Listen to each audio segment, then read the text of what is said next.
ഇന്നത്തെ നമുക്ക് നാളെ അതിന് റിട്ടേൺ കിട്ടിയില്ലെങ്കിലും നിങ്ങൾ പിക്ക് ചെയ്യുന്ന സ്റ്റോക്കുകളാണെന്നുണ്ടെങ്കിൽ ആ സ്റ്റോക്കുകൾ നല്ല ക്വാളിറ്റി ഉള്ള സ്റ്റോക്കുകളാണെന്നുണ്ടെങ്കിൽ മാർക്കറ്റ് മുകളിലേക്ക് പോകുന്നതനുസരിച്ച് നമുക്ക് ലോങ് റണ്ണിൽ നല്ലൊരു റിട്ടേൺ കിട്ടിയേക്കാം.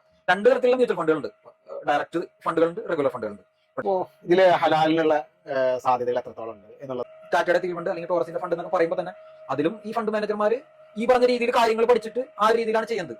നമ്മളിപ്പോൾ ഇന്ത്യൻ സ്റ്റോക്ക് മാർക്കറ്റിൽ തന്നെ എല്ലാവർക്കും അവരുടേതായ സ്പേസ് ഉണ്ട് ഇൻവെസ്റ്റ്മെന്റ്. ഇതിൽ എന്താണെന്ന് പറഞ്ഞാൽ ഒരു നിശ്ചിത ശതമാനം ആൾക്കാർ ഓവർനെറ്റിൽ പൈസക്കാരാകാം, അല്ലെങ്കിൽ ഒരു ദിവസം 2 ദിവസം കൊണ്ട് പൈസക്കാരാകാം. ഇതൊരു 100% അല്ലെങ്കിൽ 200% ഒറ്റ ദിവസം കൊണ്ട് ഉണ്ടാക്കാം എന്നുള്ളൊരു ഇതിലൊക്കെ വരുന്നുണ്ട്. അപ്പോൾ അങ്ങനെ വരുന്നവരാണ് ഈ തട്ടിപ്പുകാർ അധികം ടാർഗറ്റ് ചെയ്യുന്നത്.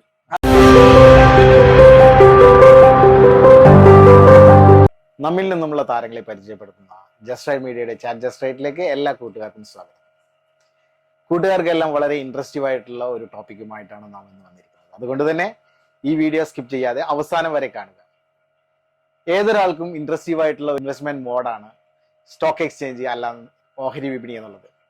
പക്ഷേ ഒരുപാട് ആളുകൾ ഇതിൽ നിന്ന് മാറി നിൽക്കുന്നുണ്ട്. കാരണം ഇത് തട്ടിപ്പുണ്ടോ, ലാഭമാകുമോ, നഷ്ടമാകുമോ എന്നുള്ള ഒരു വ്യാധി കാരണം. അങ്ങനെയുള്ള ഒരാളാണെങ്കിൽ നിങ്ങൾക്ക് ഈ വീഡിയോ തീർച്ചയായിട്ടും ഉപകാരപ്പെടും. കാരണം ഇന്ന് നമ്മോടൊപ്പം ഇതിനെല്ലാം ഈ സംശയങ്ങൾക്കെല്ലാം ഒരു മറുപടി നൽകുന്നതിന് വേണ്ടിയിട്ട് ഒരു അതിഥി കൂടെയുണ്ട്. ഇതിനെക്കുറിച്ച് എനിക്കും വലിയ ധാരണയൊന്നുമില്ല കേട്ടോ. നമ്മുടെ സംശയങ്ങൾക്ക് മറുപടി നൽകുന്നതിനായിട്ട് സുദേവിനെ നമുക്ക് ചാറ്റ് ജസ്റ്റ് റൈറ്റിലേക്ക് സ്വാഗതം ചെയ്യാം. സുദേവിനെ പരിചയപ്പെടുത്തിയില്ല. സുദേവ് പുത്തഞ്ചിറ എന്നാണ് ഫുൾ നെയിം. തൃശ്ശൂർ സ്വദേശിയാണ്, പ്രവാസിയാണ്. ഇദ്ദേഹത്തെ കുറിച്ച് ഞാൻ കൂടുതൽ അറിയുന്നത് ഓഹരി വിപണി എന്ന് പറയുന്ന ഫേസ്ബുക്ക് കമ്മ്യൂണിറ്റി ഉണ്ട്. ഏകദേശം 2 ലക്ഷത്തിനോടടുത്ത് മെമ്പേഴ്സ് ഉള്ള ഒരു വലിയ ഓഹരി വിപണി കൂട്ടായ്മയാണിത്. ഇതിൽ ഈ മെമ്പേഴ്സിൽ നിന്ന് വരുന്ന സംശയങ്ങൾക്ക് അതുപോലെ ചോദ്യങ്ങൾക്കെല്ലാം വ്യക്തമായ രീതിയിൽ മറുപടി പറയുന്ന ഒരു വ്യക്തിത്വമാണ് സുദേവ് പുത്തഞ്ചിറ എന്ന ഫേസ്ബുക്ക് ഐ ഡിയുള്ള നമ്മുടെ ഇന്നത്തെ ഗസ്റ്റ്. അതുകൊണ്ട് തന്നെ നമുക്കുറപ്പാണ് നമ്മുടെ ഒരുപാട് സംശയങ്ങൾക്ക് ഈ ഒരു എപ്പിസോഡിൽ മറുപടി ഉണ്ടാകുമെന്നുള്ളത്. അതുകൊണ്ട് തന്നെ നമുക്ക് ഒരിക്കൽ കൂടി സുദേവ് പുത്തഞ്ചിറയെ കൂട്ടുകാർക്ക് വേണ്ടി ചാറ്റ് ജസ്റ്റ് റൈറ്റിലേക്ക് സ്വാഗതം ചെയ്യാം. താങ്ക്സ്. ആദ്യമായി ഇത്തരം ഒരു ടോപ്പിക് തിരഞ്ഞെടുത്തതിൽ വളരെ സന്തോഷമുണ്ട്. Thank you. സുദേവ് ഭായി, നിങ്ങളൊരു പ്രവാസിയാണെന്ന് അറിയാം, ഇവിടെ അക്കൗണ്ടന്റ് ആയിട്ട് വർക്ക് ചെയ്യുന്നത്, ഇതെല്ലാം നമുക്കറിയാം. അപ്പോൾ ഇങ്ങനെയൊക്കെ വന്നിരിക്കെ ഈ സ്റ്റോക്ക് എക്സ്ചേഞ്ച് മാർക്കറ്റിലേക്ക് എങ്ങനെയാണ് എത്തിപ്പെട്ടത്? തന്നെയല്ല ഈ ഇത്ര വലിയൊരു കൂട്ടായ്മയുടെ ഭാഗം എന്ന് പറഞ്ഞു കഴിഞ്ഞാൽ അതിന്റെ മെയിൻ പാർട്ടായി മാറിയത് എങ്ങനെയായിരുന്നു? ഇത് സത്യത്തിൽ ഞാൻ ഒരു ഡിഗ്രിക്കൊക്കെ പഠിക്കുന്ന ടൈമിലാണ് നമുക്ക് അന്ന് നാട്ടിലിപ്പോ ഇപ്പോഴത്തെ മാതിരി ഒരു ഇന്റർനെറ്റൊന്നും അത്ര ഒരു വ്യാപകമായിട്ടില്ലല്ലോ. അപ്പോൾ അന്ന് ഡിഗ്രിക്കൊക്കെ പഠിക്കുന്ന ടൈമിലാണ് ഇതിനെപ്പറ്റി നമ്മൾ കാണുന്നത്. അപ്പൊ നമ്മൾ കാണുമ്പോൾ എന്താ സംഭവം എന്ന് വെച്ചാൽ ഇങ്ങനെ കുറച്ച് ഗ്രാഫുകൾ മുകളിലേക്ക് പോകണം, താഴ്ത്തിക്ക് വരുന്നു. പിന്നെ ചില ദിവസം കേൾക്കാം പേപ്പറിൽ സ്റ്റോക്ക് മാർക്കറ്റ് ഇടിഞ്ഞു, ഇന്ന് നിഫ്റ്റി ഇത്ര ശതമാനം ഇടിഞ്ഞു. അപ്പൊ നമുക്ക് ഇത് എന്താണെന്ന് അറിയാനുള്ള ഒരു ആകാംക്ഷ ഉണ്ടായിരുന്നു. അങ്ങനെ നാട്ടിൽ വെച്ച് അന്നെന്ന് പറഞ്ഞാൽ ഇപ്പൊ ഇന്റർനെറ്റിന്റെ ഒരു ലഭ്യത കുറവുള്ള കാരണം നമ്മളിങ്ങനെ സംഭവം ഇങ്ങനെ നടക്കുന്നുണ്ട് എന്നറിയാതല്ലാതെ നമുക്ക് അതിനെപ്പറ്റി വലിയ കാര്യമായിട്ട് അറിയില്ലായിരുന്നു. പിന്നെയാണ് ഞാൻ 2007 ഖത്തറിലേക്ക് വരുന്നത്. അങ്ങനെ 2007 വന്ന് പിന്നെ നമുക്ക് നെറ്റും ഒക്കെ ആയി. പിന്നെ അതിന്റെ പിന്നാലെയാണ് പിന്നെ നമ്മൾ ഇതിനെപ്പറ്റി പഠിച്ചു തുടങ്ങിയത്. അപ്പൊ ഇങ്ങനെ ഒരു സംഭവം നടക്കുന്നുണ്ട്, അല്ലെങ്കിൽ ഈ സംഭവത്തിൽ കൂടെ മാത്രമാണ് നമുക്ക് ലോങ് റണ്ണിൽ ഇന്ത്യയിൽ ഒരു വെൽത്ത് ക്രിയേറ്റ് ചെയ്ത് നമ്മുടെ ഒരു ഗോളൊക്കെ ഒന്ന് സെറ്റാക്കാൻ പറ്റുള്ളൂ എന്ന് മനസ്സിലായത്. പിന്നെ അതിന്റെ പിന്നാലെയാണ് പിന്നെ നമ്മളിത് എങ്ങനെയാണ് ഇത് വർക്ക് ചെയ്യുന്നത് എന്നുള്ളൊരു പഠിത്തത്തിന് വേണ്ടിയിട്ട് സമയം ചെലവാക്കി. അങ്ങനെയാണ് പിന്നെ ഇതിനെപ്പറ്റി പഠിച്ച് അങ്ങനെ പതുക്കെ പതുക്കെ വരുന്നത്. ഒരു സാധാരണക്കാരനെ പറ്റി പറയുകയാണെന്നുണ്ടെങ്കിൽ അവരുടെ ഇൻവെസ്റ്റ്മെന്റ് മോഡ് എന്ന് പറയുന്നത് ഒന്നുകിൽ SB ആയിരിക്കാം, FD, RD, ചിട്ടി ഫണ്ട്, ഇങ്ങനെയൊക്കെ സംഭവങ്ങളാണ്. പക്ഷെ ഇപ്പോൾ ഈടായിട്ട് വളരെ ട്രെൻഡി ആയിട്ട് ഇങ്ങനെ മുന്നോട്ട് പോയിക്കൊണ്ടിരിക്കുന്ന സംഭവമാണ് ഓഹരി വിപണി, ഈ സ്റ്റോക്ക് എക്സ്ചേഞ്ച് എന്നൊക്കെ പറയുന്ന ആ സംഭവം. അപ്പോൾ ഈ രണ്ടും തമ്മിലുള്ള ഒരു ഡിഫറൻറ്റ് എന്താണ്? ഈ ഓഹരി വിപണിക്ക് SB, FD അതിനേക്കാൾ ഒരു ഹൈപ്പ് ഉണ്ട്. അതെന്താണ് സംഭവം? ആക്ച്വലി ഇതിനുള്ള ഒരു ഉത്തരത്തിന്റെ പകുതി നമ്മൾ ഇതിന് മുന്നേ പറഞ്ഞു കഴിഞ്ഞു. നമുക്ക് അവിടെ നിർത്തിയോടത്ത് തന്നെ തുടങ്ങാം. അതുകൊണ്ടാണ് ഞാൻ ചോദിച്ചത് ഈ ചോദ്യം. അപ്പൊ ഇതിപ്പോ നമ്മളിപ്പോ പറഞ്ഞു കഴിഞ്ഞാൽ SB, FD, RD ഇതിനേക്കാളൊക്കെ ഉപരി എന്താണ് ഒരു സ്റ്റോക്ക് മാർക്കറ്റുമായി ബന്ധപ്പെട്ട നിക്ഷേപങ്ങൾക്ക് ഉള്ളൊരു വ്യത്യാസം എന്നാണ് ചോദിച്ചത്. അപ്പോൾ അതിന്റെ പ്രധാന ഉത്തരം നമ്മൾ ആദ്യം പറഞ്ഞതിലുണ്ട്. പ്രധാനമായിട്ട് പറഞ്ഞാൽ ഇപ്പൊ ഈ പറഞ്ഞ സാധനങ്ങളൊന്നും തന്നെ നമ്മളുടെ ഇൻഫ്ലേഷനെ ബീറ്റ് ചെയ്യില്ല. ഇൻഫ്ലേഷനെ ബീറ്റ് ചെയ്യാത്തിടത്തോളം എന്ന് പറഞ്ഞു കഴിഞ്ഞാൽ നമുക്ക് ഇപ്പൊ ഉദാഹരണത്തിന് ഇപ്പൊ നമ്മളുടെ ഒരു 10,000 രൂപ ഉണ്ട്. ഈ 10,000 രൂപ നമ്മളുടെ കയ്യിൽ ഇന്നുണ്ടെങ്കിൽ ഇന്ന് ചെയ്യാൻ പറ്റാവുന്ന കാര്യങ്ങളിൽ നമുക്ക് അടുത്ത വർഷം ഈ സമയത്ത് ഈ 10,000 കൊണ്ട് ചെയ്യാൻ പറ്റിക്കൊള്ളുന്നില്ല. അപ്പൊ അവിടെയാണ് ഈ RBIയുടെ ആ ഒരു ഇൻഫ്ലേഷന്റെ ആ ഒരു മിനിമം കാൽക്കുലേഷൻ, ഇപ്പൊ ഒരു 4 to 6% ഒക്കെയാണ് കാൽക്കുലേഷൻ. അപ്പൊ അതിന്റെ ഒരു പ്രസക്തി വരുന്നത് അവിടെയാണ്. അപ്പൊ നമുക്കിപ്പോ ഇന്ത്യയിൽ ഇപ്പോ നിലവിലുള്ളതിൽ ഗവൺമെന്റ് റെഗുലേറ്റഡ് ആയിട്ടുള്ളതിൽ ഇൻഫ്ലേഷനെ ബീറ്റ് ചെയ്യാനായിട്ട് നമ്മുടെ മുന്നിലുള്ള ഏക മാർഗം, മറ്റുള്ള മാർഗങ്ങളൊക്കെ ഉണ്ടാവാം, പക്ഷെ നമുക്കിപ്പോ സാധാരണക്കാർക്ക് ചെയ്യാൻ പാകത്തിനുള്ളൊരു മാർഗം എന്ന് പറയുന്നത് സ്റ്റോക്ക് മാർക്കറ്റുമായി ബന്ധപ്പെട്ട നിക്ഷേപങ്ങളാണുള്ളത്. അത് തന്നെ നമുക്ക് വേണമെന്നുണ്ടെങ്കിൽ നേരിട്ടുള്ള സ്റ്റോക്കിലേക്കുള്ള നിക്ഷേപങ്ങളാവാം, അല്ലെങ്കിൽ മ്യൂച്വൽ ഫണ്ടുകൾ വഴിയാകാം. അപ്പൊ ഇത് രണ്ടും തമ്മിലുള്ള ഒരു വ്യത്യാസം എന്ന് പറഞ്ഞു കഴിഞ്ഞാല്, സ്റ്റോക്കിലാകുമ്പോൾ നമ്മൾ ഇത്തിരി കൂടി കാര്യങ്ങൾ പഠിച്ച്, ഓരോ കമ്പനിയെ പഠിച്ച് നമ്മൾ കാര്യങ്ങൾ വിലയിരുത്തി വേണം ചെയ്തു പോകാനായിട്ട്. ഇപ്പൊ മ്യൂച്വൽ ഫണ്ടൊക്കെ ആകുമ്പോൾ പറഞ്ഞാല് അവിടെ ഇത്തിരി കൂടി കഴിവുള്ള ഒരാളെ ഇരുത്തിയിട്ടുണ്ട് മ്യൂച്വൽ ഫണ്ട് മാനേജ് ചെയ്യാനായിട്ട്, ഒരു മ്യൂച്വൽ ഫണ്ട് മാനേജർ. അപ്പൊ അവരാണ് അത് ഡയറക്റ്റ് ചെയ്യുന്നത്. അപ്പൊ നമുക്ക് സ്റ്റോക്കുമായി കമ്പയർ ചെയ്യുമ്പോൾ താരതമ്യേന റിസ്ക് ഇത്തിരി കുറയും. അപ്പൊ ഇതാണ് ഇപ്പൊ ഇതിൽ നിന്നുള്ള ഒരു വ്യത്യാസം വരുന്നത് അവിടെ. ഈ മ്യൂച്വൽ ഫണ്ടിലേക്ക് വരികയാണെന്നുണ്ടെങ്കിൽ പറഞ്ഞു താരതമ്യേന റിസ്ക് കുറവാണെന്ന് പറഞ്ഞു. അപ്പോൾ എനിക്ക് തോന്നുന്നത് മ്യൂച്വൽ ഫണ്ട് എന്ന് പറയുമ്പോൾ ഒരു ഫിക്സ്ഡ് എമൗണ്ട് നമുക്ക് സെർട്ടൺ ടൈമിൽ റിട്ടേൺ ആയിട്ട് തരുന്നു, അങ്ങനെ ഒരു സംഭവമായിട്ടാണ് എനിക്ക് ഫീൽ ചെയ്തിട്ടുള്ളത്. അതല്ല, ഈ മാർക്കറ്റിൽ വരുന്ന ഇൻഫ്ലേഷൻസ് ഇതിനെ എഫക്ട് ചെയ്യും? ഇതിലെന്താണ് പ്രശ്നം എന്ന് വെച്ചാൽ നമുക്ക് അങ്ങനെ പറയാൻ പറ്റില്ല. കാരണം നമുക്കിപ്പോ ഇന്നിപ്പോ ഒരു കുറച്ച് തുക ഇട്ട് കഴിഞ്ഞാൽ 1 വർഷമോ 2 വർഷം കഴിഞ്ഞ് കഴിയുമ്പോൾ കൃത്യമായിട്ടൊരു റിട്ടേൺ ബാങ്കിൽ ഇപ്പൊ നമുക്ക് FD ആണെന്ന് അറിയാലോ. ഇപ്പൊ ഇന്നൊരു 10,000 ഇട്ട് കഴിഞ്ഞാൽ ഒരു 7% അതിന് ഇൻട്രസ്റ്റ് ഉണ്ടെന്നുണ്ടെങ്കിൽ അടുത്ത വർഷം ആ ടൈം ആകുമ്പോൾ നമുക്ക് കറക്റ്റ് അത് കിട്ടും. അതിന് വ്യത്യാസമൊന്നും വരുന്നില്ല. പക്ഷെ മ്യൂച്വൽ ഫണ്ട് അല്ലെങ്കിൽ സ്റ്റോക്ക് മാർക്കറ്റുമായി ബന്ധപ്പെട്ട നിക്ഷേപങ്ങൾ, ഇതിലൊക്കെ ഉള്ള ഒരു പ്രശ്നം എന്ന് പറഞ്ഞാൽ, പ്രശ്നമല്ല, അതിന്റെ ഒരു വേറൊരു വശമാണത്. നമുക്ക് അങ്ങനെ ഒരു ഫിക്സഡ് ആയിട്ട് പറയാൻ പറ്റില്ല. അതായത് 1 വർഷം അല്ലെങ്കിൽ 6 മാസം കഴിഞ്ഞപ്പോൾ ഇത്ര ആകും എന്ന് നമുക്ക് പറയാൻ പറ്റില്ല. അവിടെ എങ്ങനെയാണെന്ന് വെച്ച് കഴിഞ്ഞാൽ, നമ്മളുടെ ഇന്ത്യൻ എക്കണോമി, അതായത് ഇന്ത്യൻ സമ്പദ് വ്യവസ്ഥ വളരുന്നതിനനുസരിച്ച്, ഒപ്പം തന്നെ ഈ ഏതൊക്കെ സ്റ്റോക്കുകളിലാണോ നമ്മൾ നിക്ഷേപിക്കുന്നത് ആ കമ്പനികൾ മുകളിലേക്ക് പോകുന്നതിനനുസരിച്ചും അല്ലെങ്കിൽ താഴത്തേക്ക് പോകുന്നതനുസരിച്ച്, ഇപ്പോൾ ഒരു വർഷം ചിലപ്പോൾ നമ്മൾ ഇന്നിപ്പോൾ ഒരു 10,000 ഇട്ട് കഴിഞ്ഞാൽ 6 മാസം കഴിഞ്ഞ് കഴിയുമ്പോൾ അത് മുകളിലേക്ക് പോയില്ല എന്ന് മാത്രമല്ല, ചിലപ്പോൾ താഴത്തേക്ക് പോകുന്നേക്കാം. അപ്പൊ അത് അപ്പുറത്തെ ഒരു മാർക്കറ്റിന്റെ ഒരു സെന്റിമെന്റ് അനുസരിച്ചിരിക്കും. പക്ഷേ നമ്മൾ എന്തുകൊണ്ടാണ് ഇപ്പോഴും സ്റ്റോക്കുകൾ അല്ലെങ്കിൽ മ്യൂച്വൽ ഫണ്ടുകളാണ് ലോങ് റണ്ണിൽ ഇൻഫ്ലേഷനെ ബീറ്റ് ചെയ്യും അല്ലെങ്കിൽ നമുക്കൊരു വെൽത്ത് ക്രിയേറ്റ് ചെയ്യും എന്ന് പറയുന്നതിന്റെ പ്രധാന കാരണം എന്ന് പറഞ്ഞു കഴിഞ്ഞാൽ, ഇതേവരെ നമ്മളുടെ മുന്നിലുള്ള മുൻകാല ചരിത്രം, അതായത് പ്രീവിയസ് ഹിസ്റ്ററിയൊക്കെ വെച്ച് നോക്കിക്കഴിഞ്ഞാൽ, ഇതേവരെ നിഫ്റ്റിയുടെ തന്നെ, അതായത് നിഫ്റ്റി എന്ന് പറഞ്ഞു കഴിഞ്ഞാൽ NSEയുടെ സൂചികയാണ്, ഇൻഡെക്സ് ആണ്. അത് ഇന്ത്യയിലെ തന്നെ ടോപ്പ് 50 കമ്പനികളാണ് നിഫ്റ്റി 50 വരുന്നത്. അപ്പൊ നിഫ്റ്റിയുടെ തന്നെ നമ്മളൊരു റിട്ടേൺ നോക്കിക്കഴിഞ്ഞ് കഴിഞ്ഞാൽ, ഏകദേശം ഇതേവരെ നോക്കിക്കഴിഞ്ഞാൽ ഒരു ഓവറോൾ നോക്കിക്കഴിഞ്ഞാൽ ഒരു 12%, 13% ഒക്കെ നമുക്ക് ഇയർലി കിട്ടിയിട്ടുണ്ട്. അപ്പൊ ഇത് തന്നെ ഇനിയും ആവർത്തിച്ചേക്കാം എന്നുള്ളൊരു കണക്കൂട്ടലാണ്. പക്ഷെ നമ്മളെപ്പോഴും എന്താ പ്രശ്നം എന്ന് വെച്ച് കഴിഞ്ഞാൽ, എല്ലാവരും ഇപ്പൊ ഇന്ന് വന്നു കഴിഞ്ഞ് കഴിഞ്ഞാൽ, ഇന്ന് കുറച്ച് തുക നിക്ഷേപിച്ചു കഴിഞ്ഞാൽ എല്ലാവരും അവരുടെ ഒരു ഉള്ളില് ഉള്ളതെന്ന് പറഞ്ഞാൽ, ഇത് നാളെ അല്ലെങ്കിൽ മറ്റന്നാൾ ഓവർനൈറ്റിൽ പൈസക്കാരനാവണം എന്നുള്ളൊരു ഇതിലാണ്, കാഴ്ചപ്പാടിലാണ് എല്ലാവരും വരുന്നത്. അപ്പൊ അവിടെയാണ് നമ്മളുടെ ടൈം ഹൊറൈസൺ കൂട്ടുന്നതിലുള്ള ഒരു പ്രസക്തി ഇരിക്കുന്നത്. നമ്മളുടെ ഇൻവെസ്റ്റ്മെന്റ് ഹൊറൈസൺ കാലാവധി കൂടുന്തോറും നമുക്ക് റിട്ടേൺ കൂടാനുള്ള സാധ്യത കൂടുകയും ചെയ്യും, എന്നാൽ അതിനനുസരിച്ച് റിസ്ക് ഇത്തിരി കുറയുകയും ചെയ്യും. അപ്പൊ അതാണ് മെയിൻ ആയിട്ട് വരുന്നത്. അപ്പൊ നമുക്ക് ആ ചോദ്യത്തിലുള്ള ഒരു ഫിക്സഡ് ആയിട്ടൊരു എമൗണ്ട് കിട്ടുമോ എന്നുള്ളതായിരുന്നു. അപ്പൊ നമുക്കത് മാർക്കറ്റിന്റെ ഒരു ഇതനുസരിച്ചിരിക്കും. പക്ഷെ ഇന്നത്തെ നമുക്ക് നാളെ അതിന് റിട്ടേൺ കിട്ടിയില്ലെങ്കിലും, നിങ്ങൾ പിക്ക് ചെയ്യുന്ന സ്റ്റോക്കുകളാണെന്നുണ്ടെങ്കിൽ, ആ സ്റ്റോക്കുകൾ നല്ല ക്വാളിറ്റി ഉള്ള സ്റ്റോക്കുകളാണെന്നുണ്ടെങ്കിൽ മാർക്കറ്റ് മുകളിലേക്ക് പോകുന്നതിനനുസരിച്ച് നമുക്ക് ലോങ് റണ്ണിൽ നല്ലൊരു റിട്ടേൺ കിട്ടിയേക്കാം. അതാണ് നമ്മളുടെ മുന്നിലുള്ള ചരിത്രം. ഇതുമായിട്ട് നമ്മൾ മ്യൂച്വൽ ഫണ്ട് കമ്പയർ ചെയ്യുകയാണെന്നുണ്ടെങ്കിൽ അതിലൊരു വ്യത്യാസം എന്ന് പറഞ്ഞാൽ, ഇവിടെ നമ്മൾ പിക്ക് ചെയ്യുന്ന സ്റ്റോക്കുകൾ നമ്മൾ പഠിച്ചിട്ട് വേണം ചെയ്യാനായിട്ട്. ഈ സ്റ്റോക്ക് എക്സ്ചേഞ്ച് നമ്മളായിട്ട് ചെയ്യുമ്പോൾ, നമ്മൾ ഡയറക്റ്റ് നമ്മൾ സ്റ്റോക്കുകളിലേക്കുള്ള നിക്ഷേപമാണെന്നുണ്ടെങ്കിൽ നമ്മൾ സ്വാഭാവികമായിട്ട് ഈ കമ്പനിയെ പറ്റി പഠിക്കണം. ഈ കമ്പനിയുടെ ക്വാർട്ടർ റിസൾട്ടുകൾ വരും, അതായത് ഒരു വർഷം തന്നെ പല പല റിസൾട്ടുകൾ വരും. അപ്പൊ ഇതെല്ലാം നമ്മൾ പഠിക്കാൻ നിൽക്കണം. അത് പഠിച്ച് നമ്മൾ വിലയിരുത്തണം, ഇത് കമ്പനിയുടെ പെർഫോമൻസ് എങ്ങനെയുണ്ട്. പിന്നെ ഓരോ റിപ്പോർട്ട് വരുമ്പോൾ അതിൽ തന്നെ മാനേജ്മെന്റ് പറയും അവരുടെ ഇനി ചെയ്യാൻ പോകുന്ന കാര്യങ്ങൾ, ഇതൊക്കെ പറയും. അപ്പൊ അതൊക്കെ നമ്മൾ വിലയിരുത്തേണ്ട ഒരു ഇതുണ്ട്. പക്ഷെ ഇതുമായി നമ്മൾ മ്യൂച്വൽ ഫണ്ടിനെ കമ്പയർ ചെയ്യുമ്പോൾ ഒരു വ്യത്യാസം എന്താണെന്ന് വെച്ചാൽ, അവിടെ നമ്മൾ ഒരു സ്റ്റോക്കിലേക്കല്ല ഇടുന്നത്. നമ്മൾ ഡയറക്റ്റ് ആയിട്ട് ഒരു ഫണ്ട് സെലക്ട് ചെയ്ത് കഴിഞ്ഞാൽ, ആ ഫണ്ടിലേക്ക് നമ്മളിപ്പോ ഒരു 500 രൂപ ഇട്ട് കഴിഞ്ഞാൽ ഈ 500 രൂപ പോകുന്നത് പല പല സ്റ്റോക്കുകളിലേക്കായിട്ടാണ്. അപ്പൊ സ്വാഭാവികമായിട്ട് അവിടെ മറ്റേന്ന് നമ്മൾ ഒറ്റ സ്റ്റോക്കിലേക്കാണ് ഇടുന്നത്. അപ്പൊ ഇവിടെ നമ്മളൊരു ബെഞ്ച് ഓഫ് സ്റ്റോക്കിലേക്ക് ഇടുമ്പോൾ അവിടെ സ്വാഭാവികമായിട്ട് റിസ്ക് ഇത്തിരി കുറയും. സ്വാഭാവികമായിട്ട് ഇപ്പൊ ഒരു കമ്പനി നേരെ താഴത്തേക്ക് പോകുന്ന മാതിരി ആയിരിക്കില്ലല്ലോ. ഒരു 10 കമ്പനി ഉണ്ടെന്നുണ്ടെങ്കിൽ 10ഉം ഒരുമിച്ച് താഴത്തേക്ക് പോകാനുള്ള സാധ്യത വളരെ കുറവാണ്. തന്നെ ഒരു ഈ കാലികമായിട്ട് വരുന്ന സംശയം, ഈ മ്യൂച്വൽ ഫണ്ട് ആകുമ്പോൾ നമ്മളായിട്ടല്ലല്ലോ ചെയ്യുന്നത്, നമ്മളൊരു ടീമിനെ ഏൽപ്പിച്ചിട്ട് അവരാണല്ലോ അത് സ്പ്ലിറ്റ് ചെയ്തിരുന്നത്. അതിലേക്ക് ഞാൻ വരാം. അതെങ്ങനെയാണെന്ന് വെച്ച് കഴിഞ്ഞാൽ നമ്മളിപ്പോ ഒരു മ്യൂച്വൽ ഫണ്ട്, ഇപ്പൊ ഈ മ്യൂച്വൽ ഫണ്ടുകൾ നടത്തുന്ന പറഞ്ഞാൽ AMC എന്ന് പറയും, അസറ്റ് മാനേജ്മെന്റ് കമ്പനി. കുറെ കമ്പനികളുണ്ട്. അപ്പൊ അവരൊരു പ്രസ്തുത ഫണ്ടിലേക്കാണ് നമ്മളിപ്പോ ഒരു 500 ഇട്ട് കഴിഞ്ഞാൽ ഈ 500 നമ്മൾ അവിടെ അവർ ആ കമ്പനി ഒരു മാനേജർ ഇരുത്തിയിട്ടുണ്ട് ഇത് മാനേജ് ചെയ്യാനായിട്ട്. ആ മാനേജറെയാണ് നമ്മൾ ഇത് ഏൽപ്പിക്കുന്നത്. അത് ഏൽപ്പിച്ചു കഴിഞ്ഞാൽ ഈ മാനേജർ എന്ന് പറയുന്നത് സ്വാഭാവികമായിട്ട് നമ്മളെ പോലെ ഒരു സാധാരണക്കാരെ പോലെ ഇതിനെപ്പറ്റി അറിയാത്ത ആളോ ഒന്നും ആയിരിക്കില്ല.